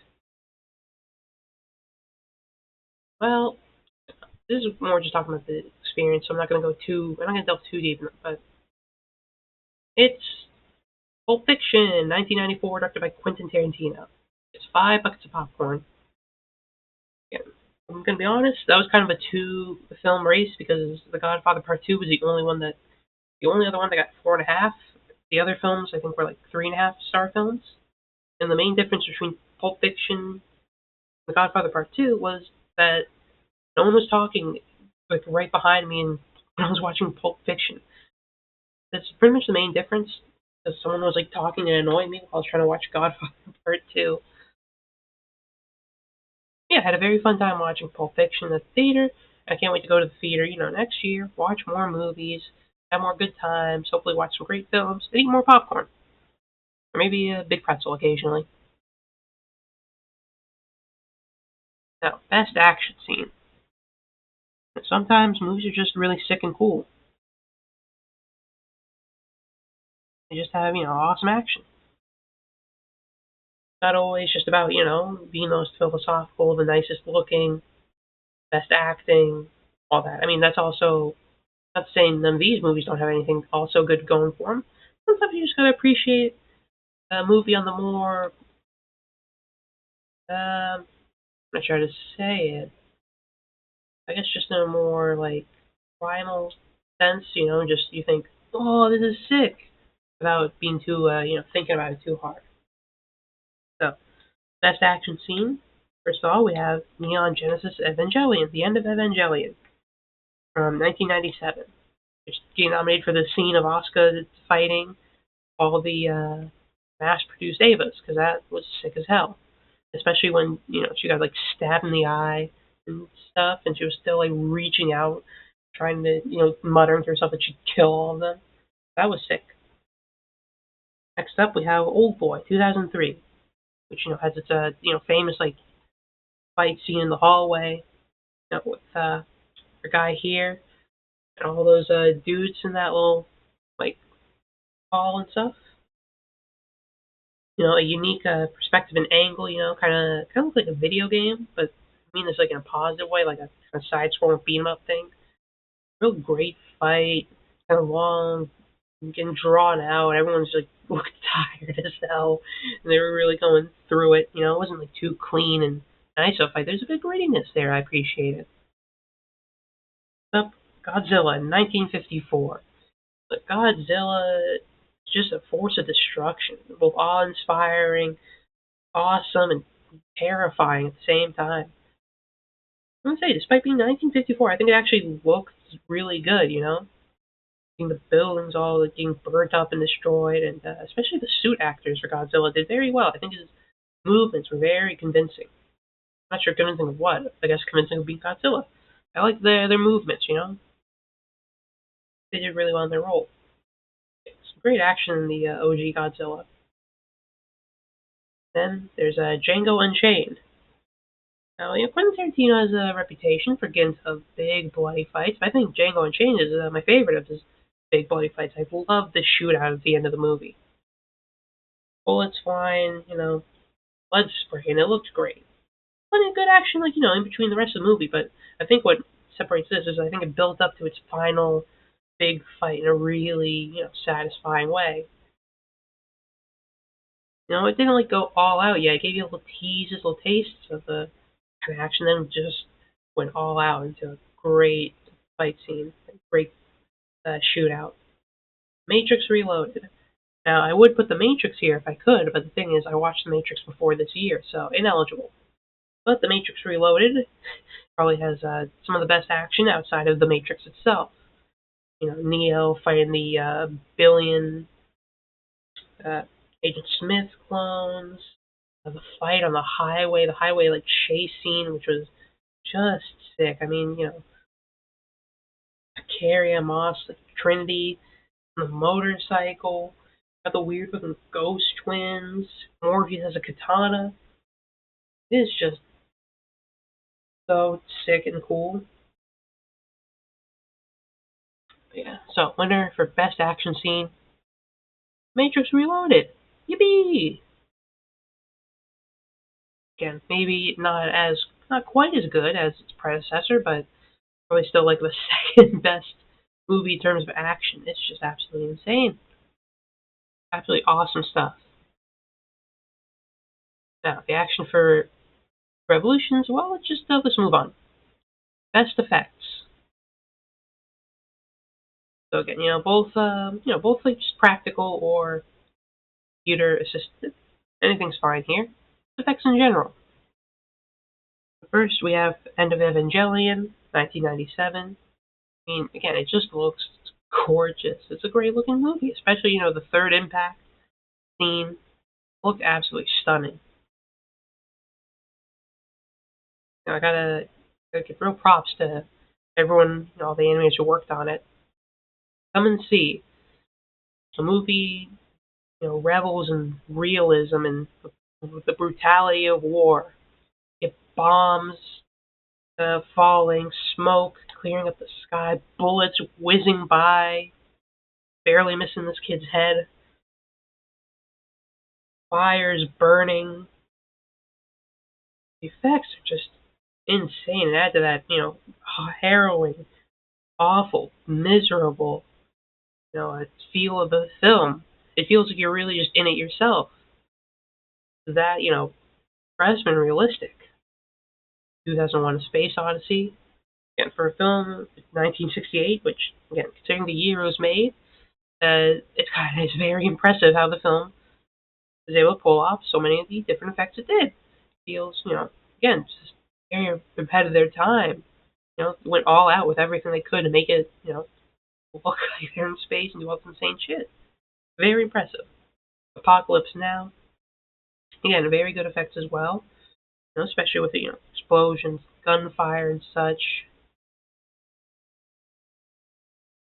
The dropping of like Agent Orange, I think. Yeah. Well, very authentic and brutal. Again, reflecting its also brutal nature. And Sherlock Jr., a film that does impressive things with effects, and not to awe-inspire us, not to instill fear in us, not to depict utter brutality or something completely fantastical, but instead to tell us jokes with some really good effects. I think the standouts for me was when Buster Keaton was able to just, he was watching the movie and they like, walked onto the screen like it was nothing. It looked smooth as hell, Such an impressive transition. And another one is when he like jumped through the guy's briefcase and went through him. That looked really impressive. I don't even know how they pulled that one off. I mean, I'm sure I could look it up, but why ruin the magic of the movies? Yeah, I think what really impressed me about Sherlock Jr.'s effects, besides being from the 1920s, 1924 specifically, is just all the effort that was put through. Again, just for what is a comedy film, a short little comedy film. Doing all of this just for that. Very impressive. But the best effects? 2001: A Space Odyssey. 1960. Again, it's just too impressive to not awarded. It's great. It's so impressive. Again, I cannot stress how much is insane that this is 1968. It was like almost all practical too, because I'm not sure if they had like computers that were at least accessible to like a movie studio then. Best production design. See, this is how the movie looks, it sets and stuff. harsh on Apocalypse Now not to pick it. Yeah, that's why it's a tough one. They were all very worthy picks, but 2001 is just insane for 1968. I can't look past they did that in fucking 1968. How the hell do you do that? Again, all of them would have been worthy winners. That's why they were nominated for best. Again, this is a very competitive year, and it's going to be unfair to a lot of movies because I think there are a lot of movies that should have been nominated, but there's just too many movies ahead of them, and there's going to be some movies here that probably could have won if I just didn't watch so many good movies. It's going to be unfair. It's a tough award season, and that's what happens when you watch the 250 best films of all time. It's not going to be very fun or fair for everyone. Anyway, best production design. So first off, we have Shining, 1980. Roy Walker doing the designs. And The Shining just looks really great. The hotel has great design to it. Like even the carpets, the reds, so vibrant and colorful. It looks really great. I love this set of the whole hotel there. And then we have Harakiri, 1962. The Zenichi Tajiri. Again, some great sets. The main, area of the whole castle, the samurai clan, looks really great, especially with all the decorations and the designs, like on the walls and the doors and such, all the armor pieces, the weapons around. It looks really great. 2001: A Space Odyssey, again, it's an insane looking movie. I mean, it's just absolutely insane colors. You just anywhere like inside the spaceships. Really is like an impressive look at the future, and just absolutely gorgeous designs. Like I think those are like places which like I wish I could just like run around in the set. Like I wish this movie was made like 40 years before I was born or something, but still I want to get there. Yeah, and the design for that was Anthony Masters, Ernest Archer, and Harry Lange. Then we have 1985 Ran, designed by Shinobu Muraki, Yoshiro Muraki, and with Emmy Award for costuming. I don't have a costume award, but I'm gonna like kind of shove in the costuming here because the costumes also look absolutely fantastic here. Again, despite the fact that I'd watched many color films before, like when I watched Ron, I was like, holy shit, it's like I'm seeing all these colors for the first time. They're so vibrant, so gorgeous, so beautifully implemented in this film. The film's use of color is just incredible. I'd seen nothing like it ever. Never seen anything like it. Absolutely blew me away. And then we have The Face of Another, 1966, Masao Yamazaki. Yeah, and I think it has lots of very interesting sets. We can see a little bit of it, especially like the set of the doctor's office for the guys getting all the facial surgery. You just see all these like clear walls with like diagrams of human anatomy on it. It looks really cool. Anyway, though, best production design. Ron, 1985, the production design by Shinobu Muraki, Yoshiro Muraki, and Emi Wada with costuming. Again, very tough to pick, but I think Ron just edges it out because it just looks gorgeous, especially its use of color. Absolutely incredible looking film. Again, it made me just see things, I suppose, in a new light. Despite the fact we had color film for years at this point, it feels like it's the first time it's been really utilized to its full potential, I suppose. I mean, that's exaggerating, obviously, just to talk about how good it is, but yes. Anyway, next, best editing. So, let's start off with The Cremator, 1969, edited by Jaromir Janacek. And I think The Cremator is a very interesting film, or that Czech new wave, I believe. And it feels like kind of disorienting, but not in like a way where it's like, oh, I'm gonna sick like watching a film, but in like way it's like trying to keep you disoriented on your like keep you unsteady as you get into like the darker and darker like pit of the film. Yeah, very, very impressive. Then we have Harakiri, 1962, edited by Hisashi Sagara. Yeah, lots of great things about Harakiri, and of course the editing is another that's part helps keep up the film together all in like one really nice piece. Yeah, I think it could be a bit sort of underrated aspect because so many other things kind of stick out to you at the forefront, but I do think it's very well made in every aspect. Fine editing, uh, great editing as well. Then Persona, 1966, Julia Reig. I don't know how to pronounce that last name. I apologize. The, the family name I can't even pronounce. Yes, Persona has a very interesting, unique look. It's a very kind of more experimental film coming from Ingmar Bergman's filmography. I do like it. I like how it looks. Goes from scene to scene, cuts in like all sorts of imagery and visuals as well. That feel very unique and obviously add into the larger whole of the film. Next, Man with the Movie Camera, 1929, edited by Elizaveta Silova and Ziga Verdov. Yeah, Man with a Movie Camera. I mean, in the movie you can literally see the editing process itself. The film films itself being edited. Like, how can that's insane. That's awesome.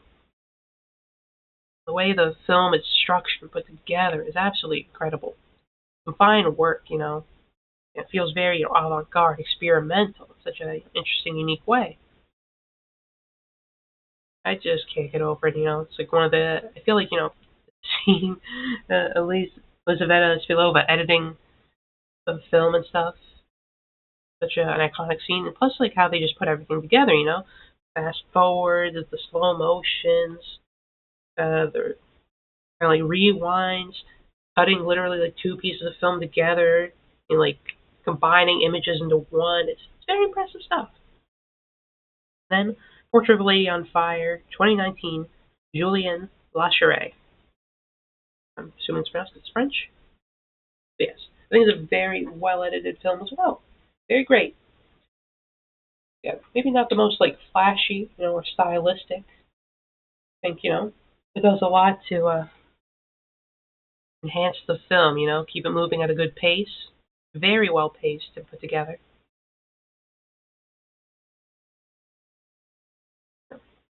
So yes. So best editing will go to Man with a Movie Camera, 1929, edited by Elizaveta Spilova and Zia Verdov. Like the Keenox have their day today and get the Golden Leech. Then best score. I'll start off with The End of Evangelion, 1997. Well, you get to the score section. Yes. With a score by Shiro Sagesu. I mean, again, we all, everyone knows uh, Come Suster Todd and such. I don't think it's too much to say. It's a great song that accompanies a great scene. Song that really enhances the feeling of that scene. It's so serene. Lyrics are much darker, and it's like it's a unique atmosphere and vibe for that scene. Both, so bleak but also somewhat peaceful. The Good, the Bad, and the Ugly by Ennio Morricone. That's how I think it's pronounced. Yeah, this when I heard the theme song for this movie, that's how when I knew it was going to be 5 stars. The theme is at the beginning of the movie. When I heard that, I knew this is going to be a 5-star film. Just That's how good the music was. But it already told me, yeah, this is going to be one of the best films I've ever seen. Its soundtrack is just insane.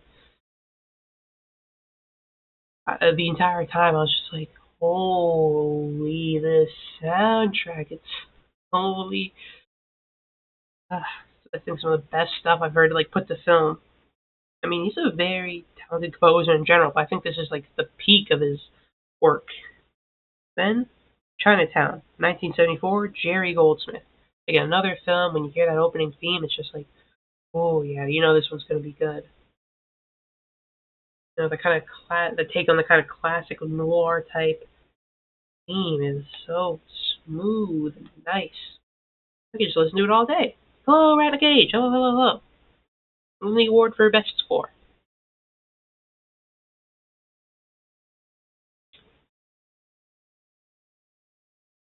Next up, we have Throw Away Your Books, Rally on the Streets, 1971.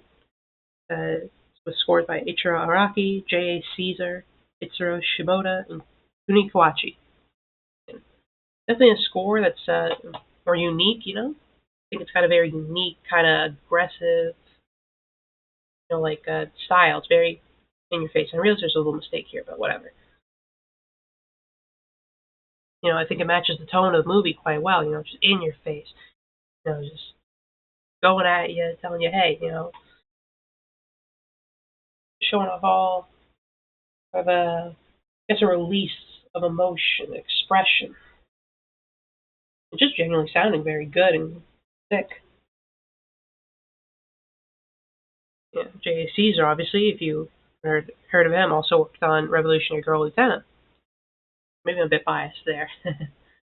Then, finally, Nausicaa, The Valley of the Wind, 1984, Joe Hisaishi. I mean, again, the guy's a great composer. He's worked on like every Ghibli movie. He's always does a great job. I think here, this is my favorite of all his compositions.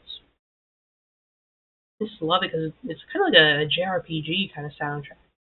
Just what like reminds me of, like an old like classic one. Yeah, especially his like main theme is extremely good. It's just one of those other movies where you hear and you're like, oh yeah, you're in for a great time.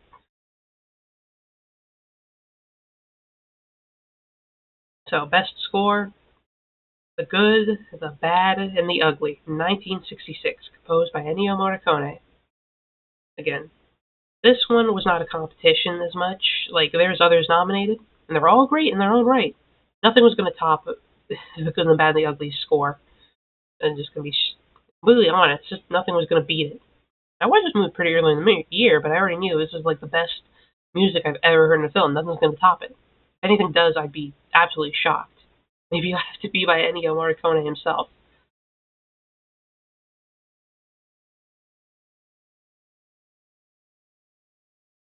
Yeah, that score. Yeah, there's a reason why it's so iconic. Uh, yeah,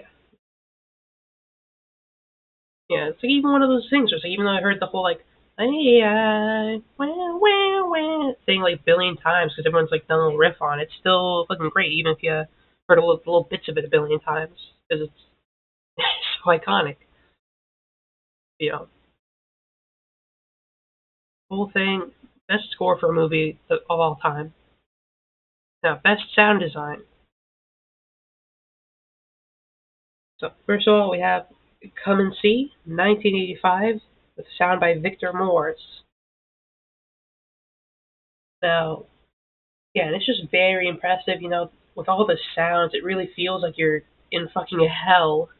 You hear all the bullets, the bombs, the fires, the screams of people in like burning buildings. It's awful and horrifying and terrifying.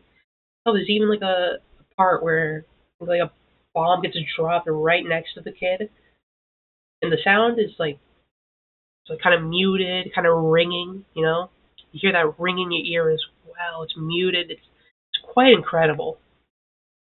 Yeah, the sound is another reason why I come and see. Just feels so feels like such a miserable, terrible experience.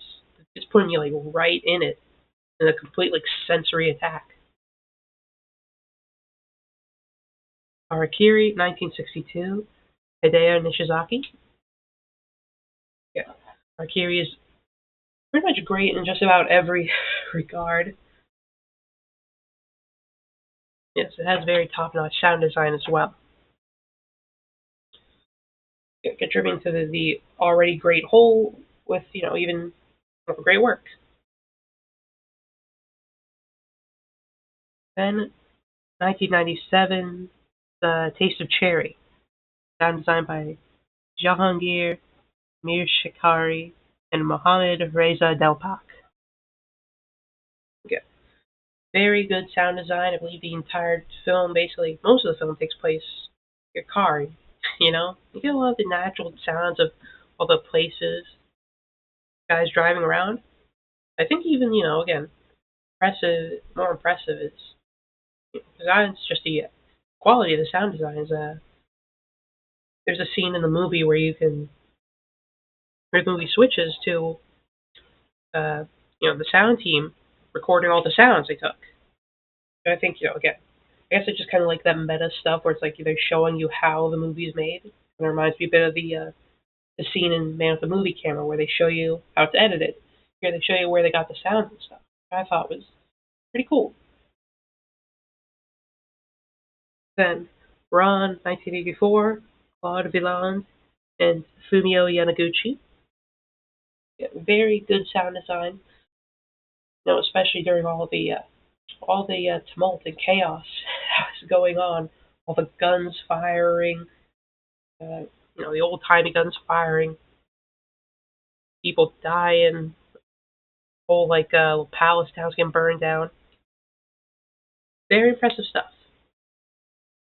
Then End of Evangelion, 1997, Hideyuki Tanaka. Again, just very good sound design in general. I mean, the whole show has very good sound design. All the hits feel impactful. All the action has great sound to accompany it. You know, the Avas have like good sound in them as well. Sound like actual machines and such. Very well made movie in general. But the best of the best, come and see is just clear because I was talking it up the most. I think it's the Golden Leech. It's definitely, I think, the most memorable for me as well. Very much the most like apparent and memorable, just because again that complete assault on the senses. Very, very impressive. Then best adaptation. So which one adapted from already pre-existing material the best? I know 12 Angry Men was like written by like the same guy who wrote it, but it's like originally like a teleplay or something like that. So I'm putting it here. So we have 12 Angry Men, 1957, based on a teleplay by Reginald Rose. I think 12 Angry Men is a good example of extremely strong writing. I think kind of like back in the 50s in general, there was a lot of strong writers running around Hollywood. This is a great example of that kind of strong writing style. A genuinely compelling case, interesting morals, and all the most of the angry men feeling so distinct, having their own purpose, reason why they think he's guilty or not. Every different thing that breaks them down and such. Just a classic, it's a classic of writing. And that scene where the guy, I think one of my favorite scenes is like when the guy tries to go on that racist rant and just everyone just fucking no sells and they just completely turn their backs on her like we're not gonna listen to your shit. Really great stuff. Next, Harakiri, 1962, based on I believe novel or such by Yasuhiko Takaguchi. Again, Harakiri is one of the best films of all time, at least according to Letterboxd. His writing is extremely strong. Very much a take on the classic type of samurai genre of film. Very much takes all the samurai mythos and mythology and throws it back in like their face, showing just how shitty and hypocritical samurai as a class could be, and the way everything unfolds. The guy trying to commit harakiri, and he keeps like stopping them and telling the story on and on. It builds up until he reveals finally, you know, these were the fuckers who made his like stepson kill himself with a wooden blade and stuff. It's a really great build up to that. You know, I also like the bit where they're like, oh, we're gonna, where he's like asking for specific guys to like, oh, I want that guy to kill me, and they're like, we don't know where he is, and then he reveals that he like cut off all their, they're either all like dead, or I think one guy just cut off his hair, like shamed him, beating him so badly. Yeah, it's very good stuff. It feels very much in line with the kind of anti-nationalist sentiments that is typical in Masaki Kobayashi films. Kind of taking the symbol that's used for nationalism, and kind of just repudiating it, tearing it down, and showing just how like kind of flawed and weak and hypocritical it was. Very enjoyed it very well. Next up, Perfect Blue, 1997, with the original work being by Yoshikazu Takuchi. Okay, another very interesting story. Very, very fascinating. There's a mystery here with what's going on with her idol alter ego. Is it someone just messing with her? Is it that weird stalker? Is it like an actual completely split in personality that's somehow taken on life its own? It's a very interesting look at the how the idol business and like just various entertainment business kind of chew up people and destroy them. Also like obsessive fans can really like and the kind of expectations to live up with those fans can kind of like destroy your psyche as well. Very, very good stuff. Next up, Bran, which is actually adapted from William Shakespeare. It's King Lear, but samurai. You know what? It's really cool. A good look at like power, succession, and I suppose how things can just like fall into chaos. You get one leader who's like a strong leader, tries to give the power to his sons, and it all falls apart, start infighting and such. And meanwhile, he's just completely lost, not knowing what to do, shell of himself. Really good stuff. Really good stuff. Then the Human Condition Part 3, which is adapted from Junpei Kamikawa's novel. The whole Human Condition trilogy is a very interesting look at the Japanese military. It's obviously not in a very nostalgic sense. It's quite the opposite. It looks at the Japanese military, imperial military during World War II, in a terrible negative light. And especially the story of its main character. It's the heart of it all. Going from a kind of idealistic, pacifistic, kind of socialist guy thinking, maybe I can change the system from inside, to just seeing how cruel it can be, to getting drafted into the military, trying to find some sort of life in that, and it's just all falling apart because they weren't well trained and they're just thrown to get slaughtered. And then, here's him in part 3, completely lost and isolated. The socialists he looked up to don't trust him because they just think he's a fascist. All the soldiers don't care about him because they think he's a coward, a turncoat. People don't like him and hate him because they're occupiers of Manchuria. Completely, almost completely isolated and alone, really going through it. In the end, all he wants to do is just get back home, but there's always something in his way. He'll never quite get home. And leading to a quite tragic end to his story. Really gets to you. Anyway, best of these all, Harakiri 1962, based on Ibun Ronin Ki by Yasuhiko Takaguchi. Then original. This is just, the original story. So we have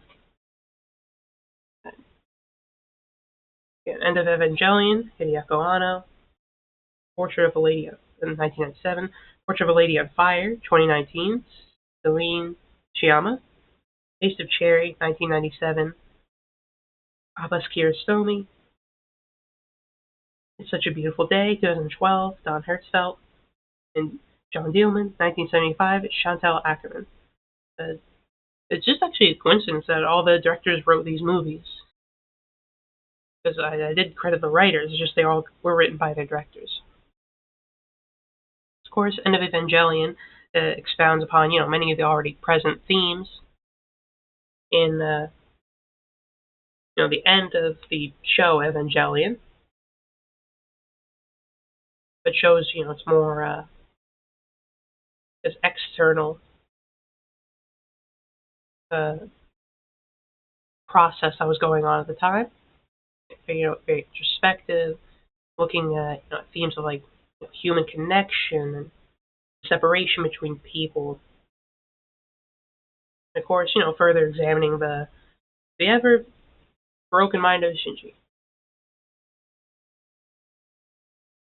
Portrait of a Lady on Fire, which again is a very beautiful tale of these two women's love in a time where obviously wasn't very accepted at all. Very genuine, heartfelt romance, and a film that also did make me like straight up cry. There's some of its ending scenes.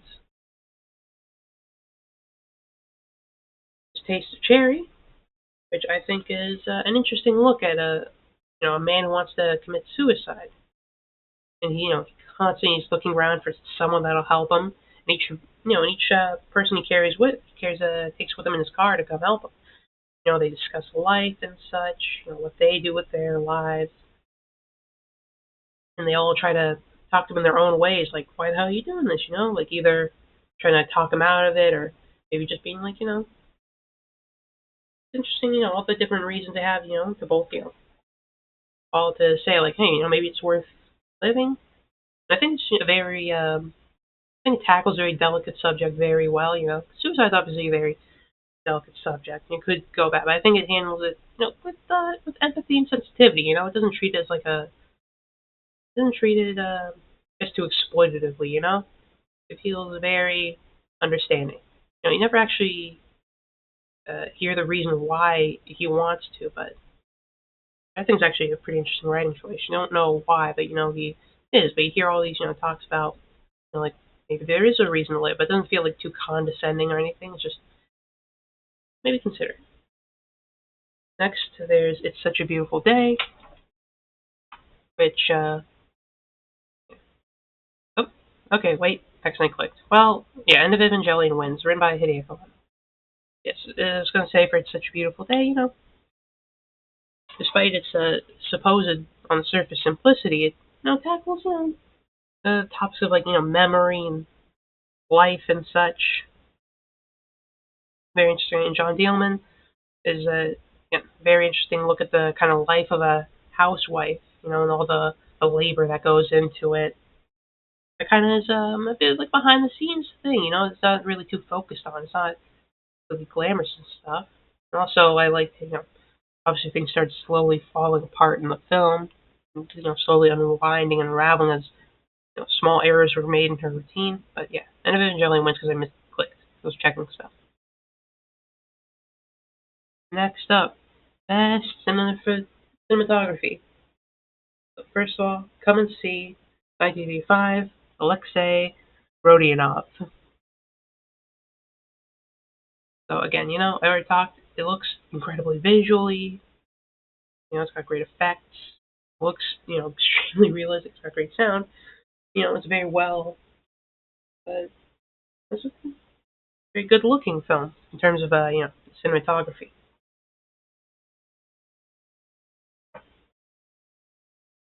Then you have Harakiri 1962 with probably like near the top of like cinematography I've seen. Some of the shots are just absolutely incredible, both in how they're arranged and how they're put out. Again, it's maybe not. I think I think Harakiri is never really flashy, but it just shows kind of like peak of like technical ability. That's by Yoshio Miyajima. Next, The Cranes Are Flying, 1957, Sergei Yurishevsky. Uh, Sergei here is quite the cinematographer. Early in the year, I watched I Am Cuba, which has, obviously some great shots, like one of the like camera going like, up a building through a pool and such, follow through, and that one incredible shot of the funeral of the one guy, one student during the they're having that like big demonstration. But here you can see honestly some of his best work. That's what I'm nominating for. The Cranes Are Flying. The camera just felt like it could do anything. It felt almost a sort of ease to it. It felt like not to say he wasn't putting in effort, but it felt so effortless, like he wasn't trying, like he didn't need to. Like great wide shots of environment, able to freely move around, being able to follow its subject and track it so smoothly, so delicately. And even during one scene, it was able to get extremely frantic and just where almost everything looked like a blur, really reflecting kind of like the panicked state of the character at that point.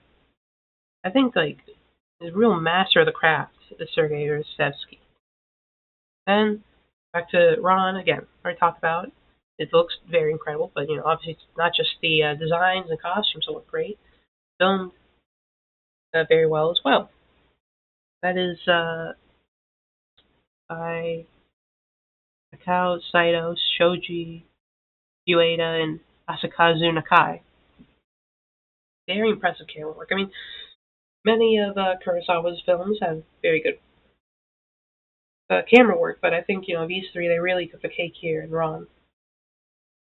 Then Woman in the Dunes, 1964, cinematography by Hiroshi Sagawa.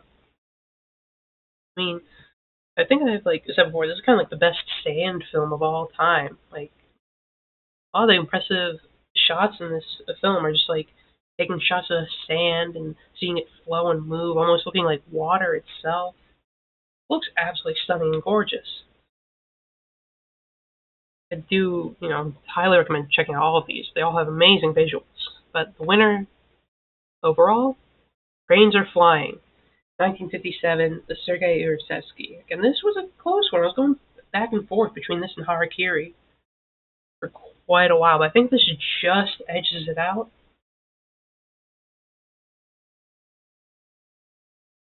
Because I think this might be some of the best cinematography I've ever seen in a film. I mean, it pretty much is, unless I watch something next year that overtakes it. Yeah, absolutely incredible looking film. But they all really were. And there's many more films also could have been awarded, but just a very competitive year. So best non-lead performance. So just best performance if you're not in a lead role, any supporting role. So got Lee J. Cobb in 12 Angry Men.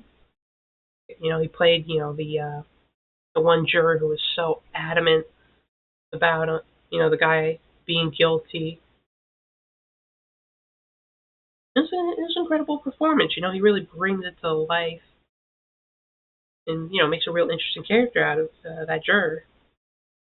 Especially love his big like breakdown at the end where he eventually reveals that he's just projecting a lot of issues with his son onto him.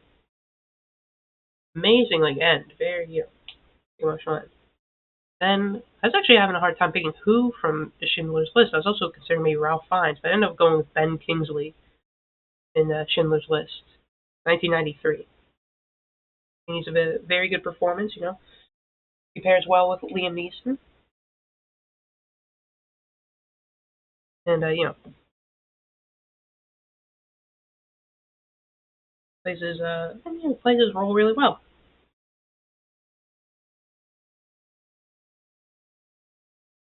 Then Lily Gladstone, Killers of the Flower Moon, 2023. Despite not being the lead, as Leo, she's definitely the show stealer of the movie. very impressive performance. Not too bombastic or anything. Very subtle in how it's done. I appreciate that kind of like being able to bring out so many like emotions, feelings so subtly and quietly, kind of like masking a greater feeling behind it. Very, very impressive. Then Setsuko Hara in Tokyo Story, 1953. And she's a very good actor. I think she has a very good a very bright presence. She plays like the only nice daughter-in-law, the only nice kid of the old people in Tokyo Story. She's very bright, uh, type of person. Has a very infectious mood going on. Again, is able to handle the role really well. You know, being both just really displaying that kind of kindness in her heart. And Yuko Miyamura, End of Evangelion, 1997, the voice actress of Asuka, who I think absolutely kills it in the role. I mean, both in the show and the movie. But yeah, I think it was like Asuka and End of Evangelion that solidified her as being my favorite character of the show, and that has a lot to do with her performance in the movie as well. So, best non-lead performance, Lily Gladstone, Kills of the Flower Moon, 2023. And she did a very good job in the movie.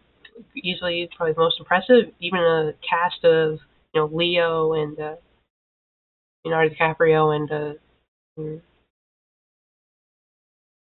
can't believe I'm forgetting his name, Robert De Niro. When you stand out among those two, you're very good. Then the best lead performance. So, doing the best as your lead character. So we have Tatsuya Nakadai being nominated for Harakiri, 1962, and really the guy knocks out of the park in any role, whether he's in the lead role or not. I honestly could have nominated him for the not lead role actor, but I decided I'm not going to let him be too greedy here. An incredible performer, very natural performer as well. The type of guy who's you hardly even realize he's acting. It just feels so real. It just feels like a real guy. And you almost kind of take it for granted sometimes. You just see how good he is, and then it's just you don't even think he's acting. It's yeah, it's just a real guy there, right? No, he's just that convincing and good. Then we have Robert De Niro getting nominated for Taxi Driver in 1976. Again, he's obvious. Everyone knows he's a great actor. But actually watching some more of his films, yeah, turns out yeah he is one of the greats of all time. I think Taxi Driver is especially exemplary of his skill. He plays uh like Patrick Bickle or something. I'm so bad at remembering specific things. Yeah, he plays it to he plays it to perfection. You really feel like a guy on the edge. Guy who wants more. Feels uh, kind of on the outside looking in. Able to implement a lot of subtle kind of mannerisms as well. Just throughout how he looks around and stuff, expressions, all very impressive stuff. Very it's very into the role. Very impressive. Then we have Song Kang-ho in Memories of Murder, 2003. Again, another just generally great actor. If he's in a movie, you can basically guarantee he's going to be good. I couldn't nominate him for Parasite though because I watched that before this year, so that movie specifically isn't eligible. But Memories of Murder is not. Yeah, he does great in the role of the detective. Kind of kind of scummy, kind of shitty, kind of detective. You know,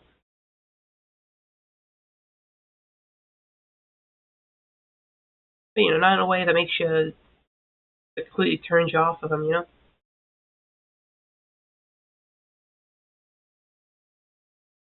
You know, the way he's like obsessed with his case, you know, trying to look into it, trying to find who the murderer is.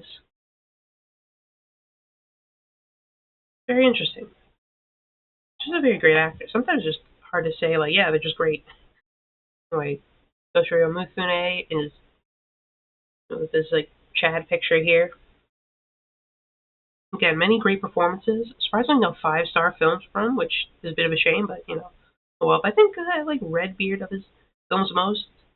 I like how he has a quiet, kind of like this dignified image here. You know, as a the doctor.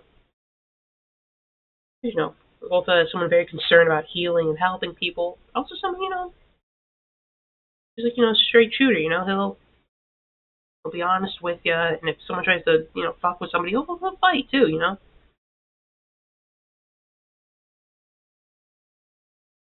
Yeah, I think I like him in his role. You know, he's always good as like various types of guys, usually samurais. I like this. I like him in a role where he's not just like the cool fighter, like wanders the land. I like him as a doctor. It's an interesting role for him. And then Gina Rowlands, opening night, 1977. Again, very great actress. I mean, I've seen her in like two movies, but very great. You know, she goes all out here in opening night. Extremely captivating, impressive performance. You know, really gets your attention. Really capturing that kind of like whole aging actress thing. There's probably like so many things wrong with her.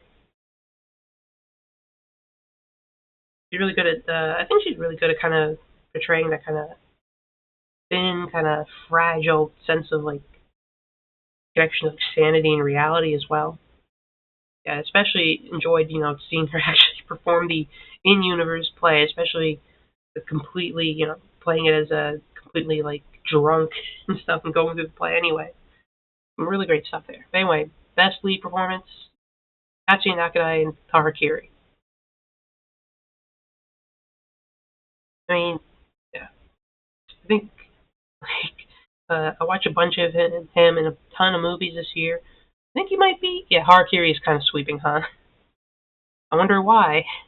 But yeah, generally, I think he might be one of my favorite actors. Just extremely skilled. Always brings something to the table every time he's on screen. My best director. Again, I flip flopped a bit here because I was thinking like considering some people for the reward, but then I thought, well, actually, they had some movies I didn't like. I'll say like Martin Scorsese and Diego Anno were here for a second, but then I was just like, they have some movies I wasn't too into it. So I can't really say you're the best director. If I watched a movie and thought, kind of middling, but again, some switching around happened and gave us this current lineup. And it's not like purely just for the single film. Like some of them are in for single film, but some of them are also nominated just for sheer consistency of quality as well. But first of all, Satoshi Kon, Perfect Blue, 1997. I mean, yeah, he's obviously well lauded as a great director of animated films.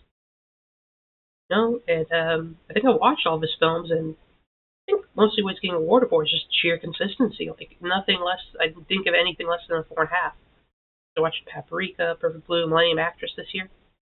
Like each got four. Like Perfect Blue got 5, the rest got 4.5.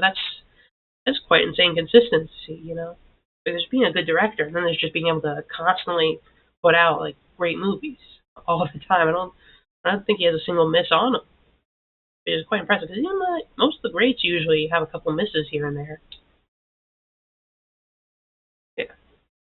Then Celine Sciamma for Portrait of a Lady on Fire, 2019. Again, one of my favorite movies I watched this year. Incredibly impressive movie, very moving, very well made.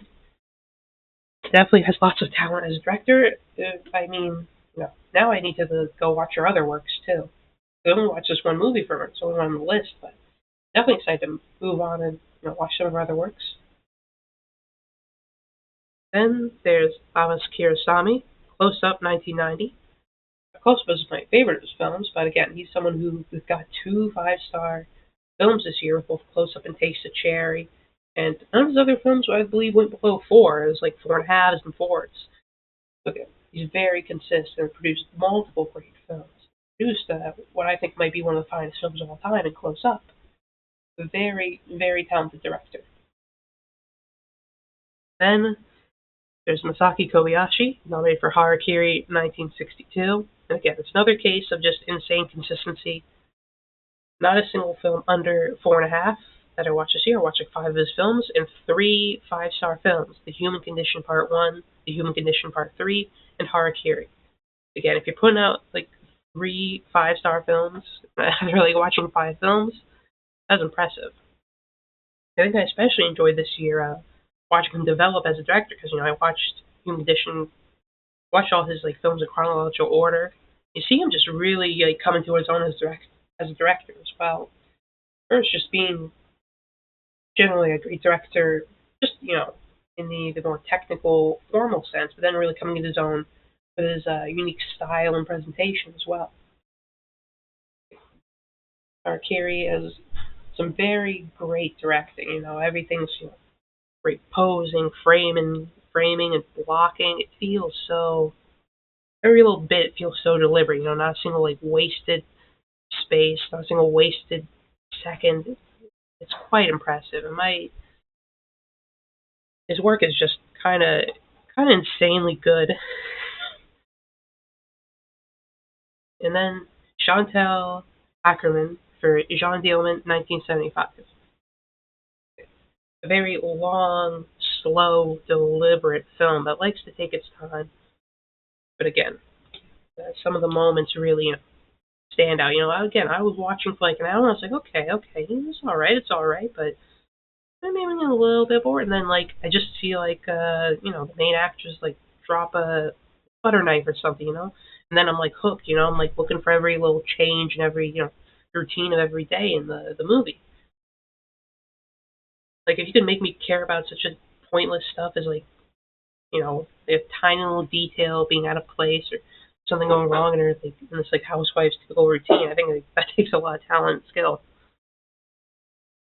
Okay, best director is Saki Kobayashi, Harakiri, 1962. Yeah, Harakiri is winning quite a bit, huh? Yeah, I'm sure at this point that was predictable.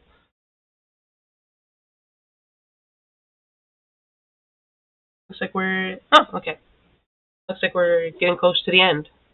It's a true sweep. Yeah, it turns out maybe when you have like a 4.7 on Letterboxd, you might do pretty well. I might like it pretty well, and it might do pretty well at my award show. Oh yeah, we're not to the end yet. There's a little bit more. Best animated film. Yeah, I watched a lot of great animated films this year. With some of the I need to find it though. My list somewhere. Out of order on my notes. Okay, here we go. So we have it's almost like it's a really good movie. Who would have thought, huh? Yeah, so let's go to our animated compatriots and give them their one last time in the spotlight. So first up, Neon Genesis Evangelion, The End of Evangelion, from 1997, directed by Hideaki Anno and Kazuya Tsurumaki. Again, really good film, capping off a really great, anime series that totally never had any rebuilds made afterwards. I mean, yeah, what can I say? It's one of the top rated. I think it's like the top rated animated film on Letterboxd too. It's near the very top of the list. It's a great film. Then Perfect Blue, 1997, Satoshi Kon.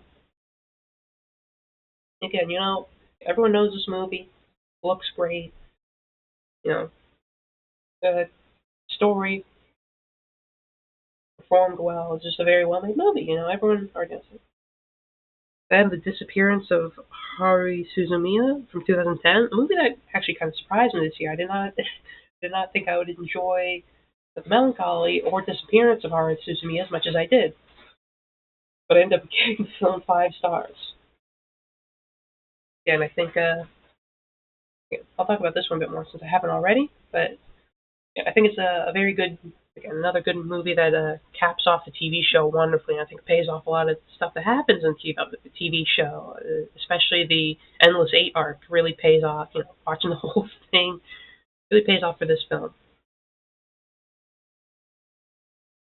Then, uh, It's Such a Beautiful Day, 2012, Don Hertzfeldt again. Despite being one of the shorter films I watched this year, and despite having a seemingly simplistic art style, blew me away. You do so much with so little. And of course, really, despite it being be supposedly simple with all these stick figures, it still does have a lot of very interesting, just a lot of interesting things, a lot of interesting visuals. And then Millennium Actress 2001 Satoshi Kon, which honestly I kind of flip flopped on this one being like whether 4.5 or 5, and it's like I think barely a 4.5 for me, but I don't know again. It's not telling the Millennium Actress is a movie that is about love and romance, about a type of lost love you're always searching for your entire life. But again, even though the seemingly the simple story on the surface tells it so beautifully with absolutely gorgeous animation, you know, going through like scene to scene, switching from like movie to movie, different like eras and stuff, different movie eras, different types of movies. Just a very, very impressive film all around. Best animated film that I watched this year. End of Evangelion in 1997, directed by Hideaki Anno and Kazuya Tsurumaki. Yippee! Yeah, that's the best animated film. And definitely some strong contenders here, but yeah, this is pretty much gonna win again, considering how often this thing was nominated in various categories. I think that one's pretty obvious too.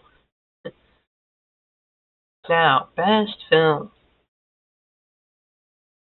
The best film I watched this year out of like 330 something films comes down to these 5. The very best of the best. The films that I watch that impressed me the absolute most. That are great in just about almost every single way. Absolutely, go hard in every, conceivable category. I'm obviously not the first to recognize the greatness. I certainly won't be the last. But obviously, this does not include any films I rewatched. So, it's not like my top 5 films of all time, but it is the best films I've seen this year. So, first of all, give me a moment.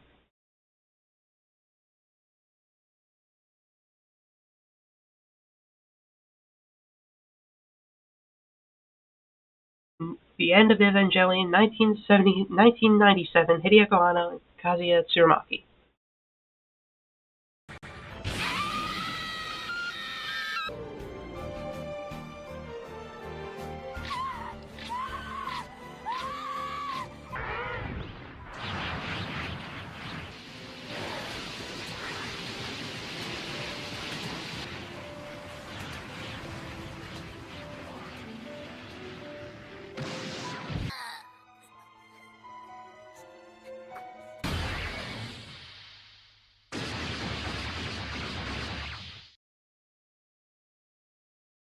Next, Portrait of a Lady on Fire, 2019, Celine Sciamma.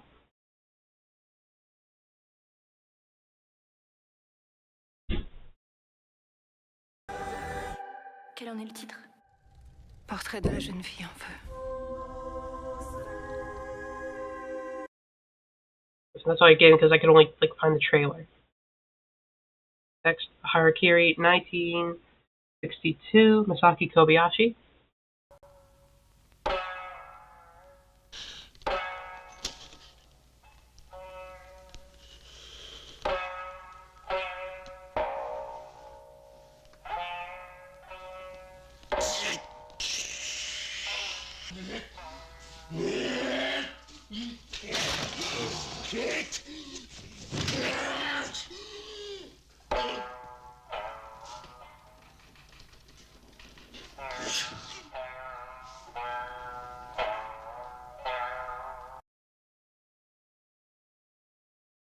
Close Up, 1990, Alice Kiarostami.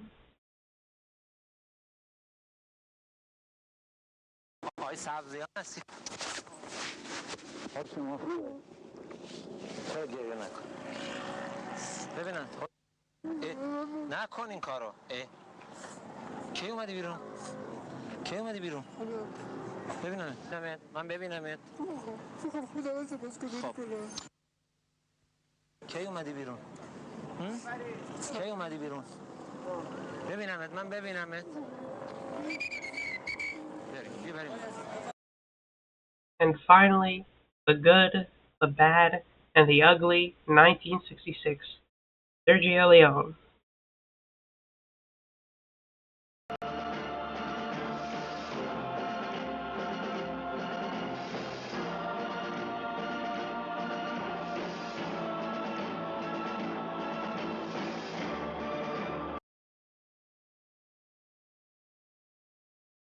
So the winner of Best Film that I've watched this year is Harakiri 1962, directed by Masaki Kobayashi. The sweep is very, very real. I mean, yeah, it is swept. It's unfortunately pretty unfair to a lot of other movies because again, they're all very great, but yeah, Harakiri was just absolutely incredible.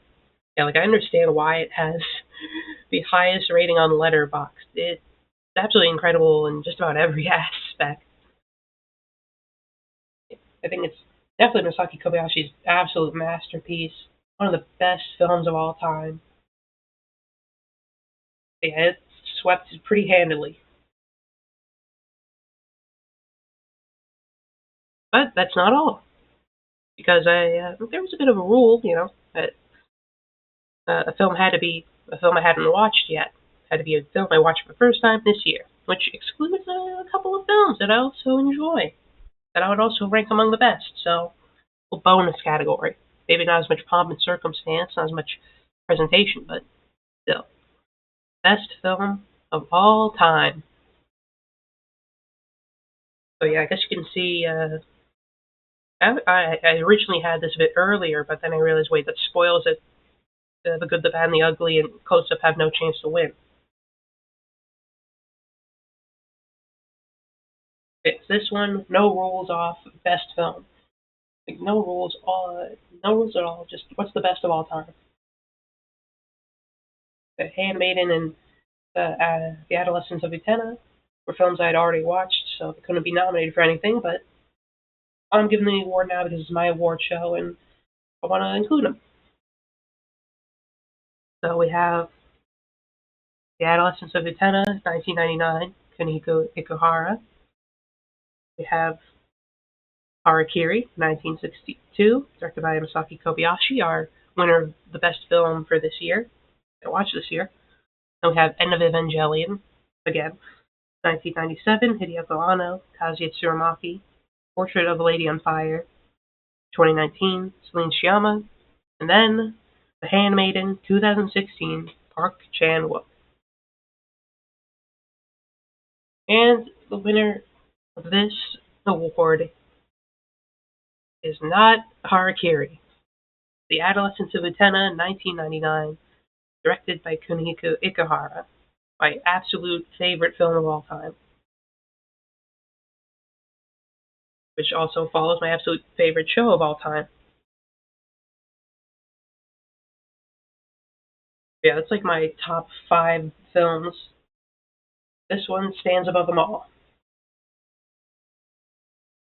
Mm-hmm.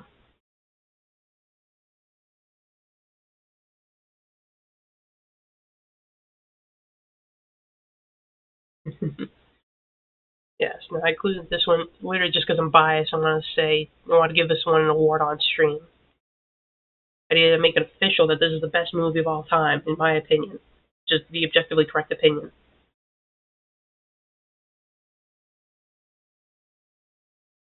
But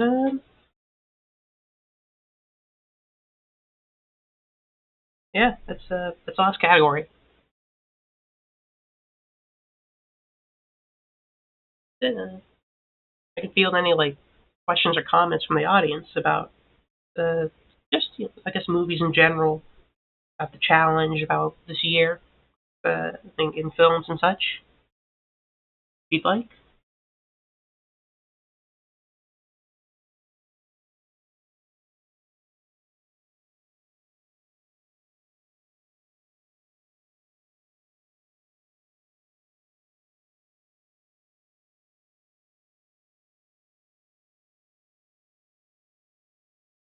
But yeah, I had a really fun time watching a ton of movies this year. Watched a lot of great films. Some of them I already watched beforehand, and obviously I got to see stuff like Harakiri. How was it going through them all? Yeah, it's partially why I made the list. I want to have a plan going into it. I mean, you know, 'cause I feel like if you just kind of go in willy nilly, it could be harder to keep up with it. So I had everything categorized. Like if I was in the mood for something a certain week, I'd be like, okay, pick like this theme of films. Like if I wanted like some action films, I go to the action film stuff, or what's from this director, you know. But again, it wasn't a perfect system. There were times where I think there were a couple times where I like took some shorter weeks where there's only like four movies. So I was like, I'm like busy or something, or I like skipped a couple days.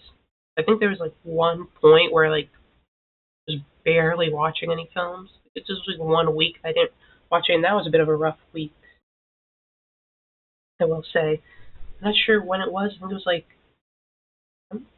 October, September. I'm not sure where it was, but I think like there's if you look at looking at my stats on Letterboxd and stuff, you can see like most of them are like 4 to 7 to 8, 9 films a week. But there's one week where I only watched like two films.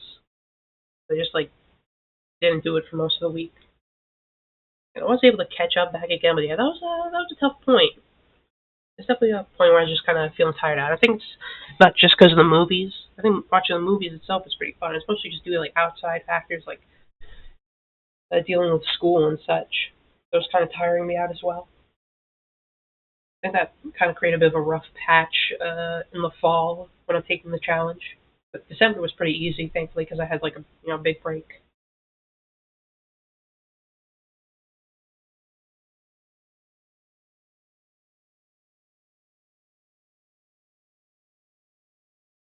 But yeah, I think otherwise my system was very well put in place to make sure I was watching something that could, I wanted to watch, that I was interested in, would keep my attention.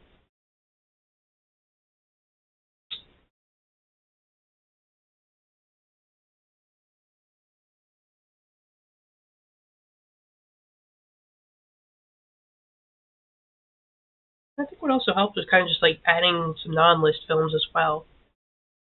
Because there's only 250 on the list, but I watched like 300 something movies. I go out to watch other movies just if I felt like it or I thought it was kind of like similar to the theme of a week already.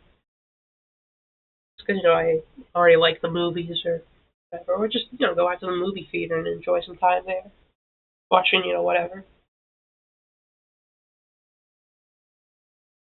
Yeah, I don't think I'd do this again. Yeah, the long ones are tough ones. Those were definitely some of the more daunting ones. I think until I got through Eureka, I was always a bit worried that one of them would stop me in my tracks, especially the 3 hour plus long ones. But yeah, stuff like Satan Tango or beautiful. Um,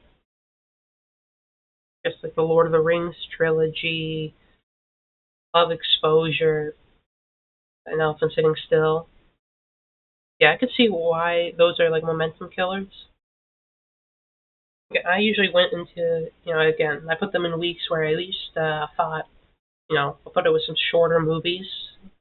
Satan Tango was one of the toughest films to get through. Definitely, it took like 2 days and watching it in like intervals. It's definitely one of the most daunting tasks. Yeah, I think until I was done with all the 3 plus hours of movies, I was always worried one would like stop me in my tracks. But once I got through it, and I just had like a bunch of 2 hour or so films left. It was easy. Although I will say, watching all those like long films, I think it's like I guess it's kind of like helped my endurance, I suppose, in films. Like now, I can like watch a 2-hour movie like it's nothing. You know, it's like that's nothing. I watched a 7-hour movie. Even 3-hour movies aren't that bad anymore. Yeah. You know, the idea to do a challenge with the documentary top documentary list has been floated around, but now what I'm genuinely worried about because there's some really long ones, even longer than the Saint in Congo.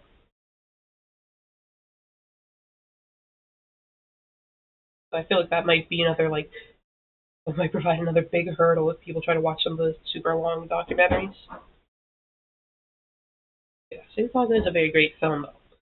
Very much worth it, even if it's extremely long.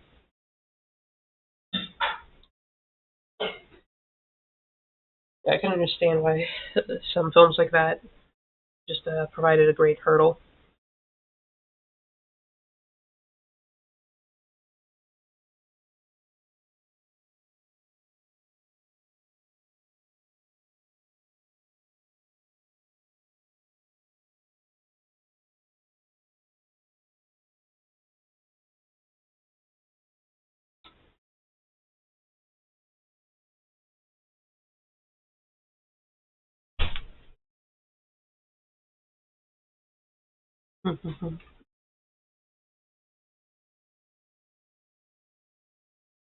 Right, well, if there's nothing else, then I'll probably just wrap up.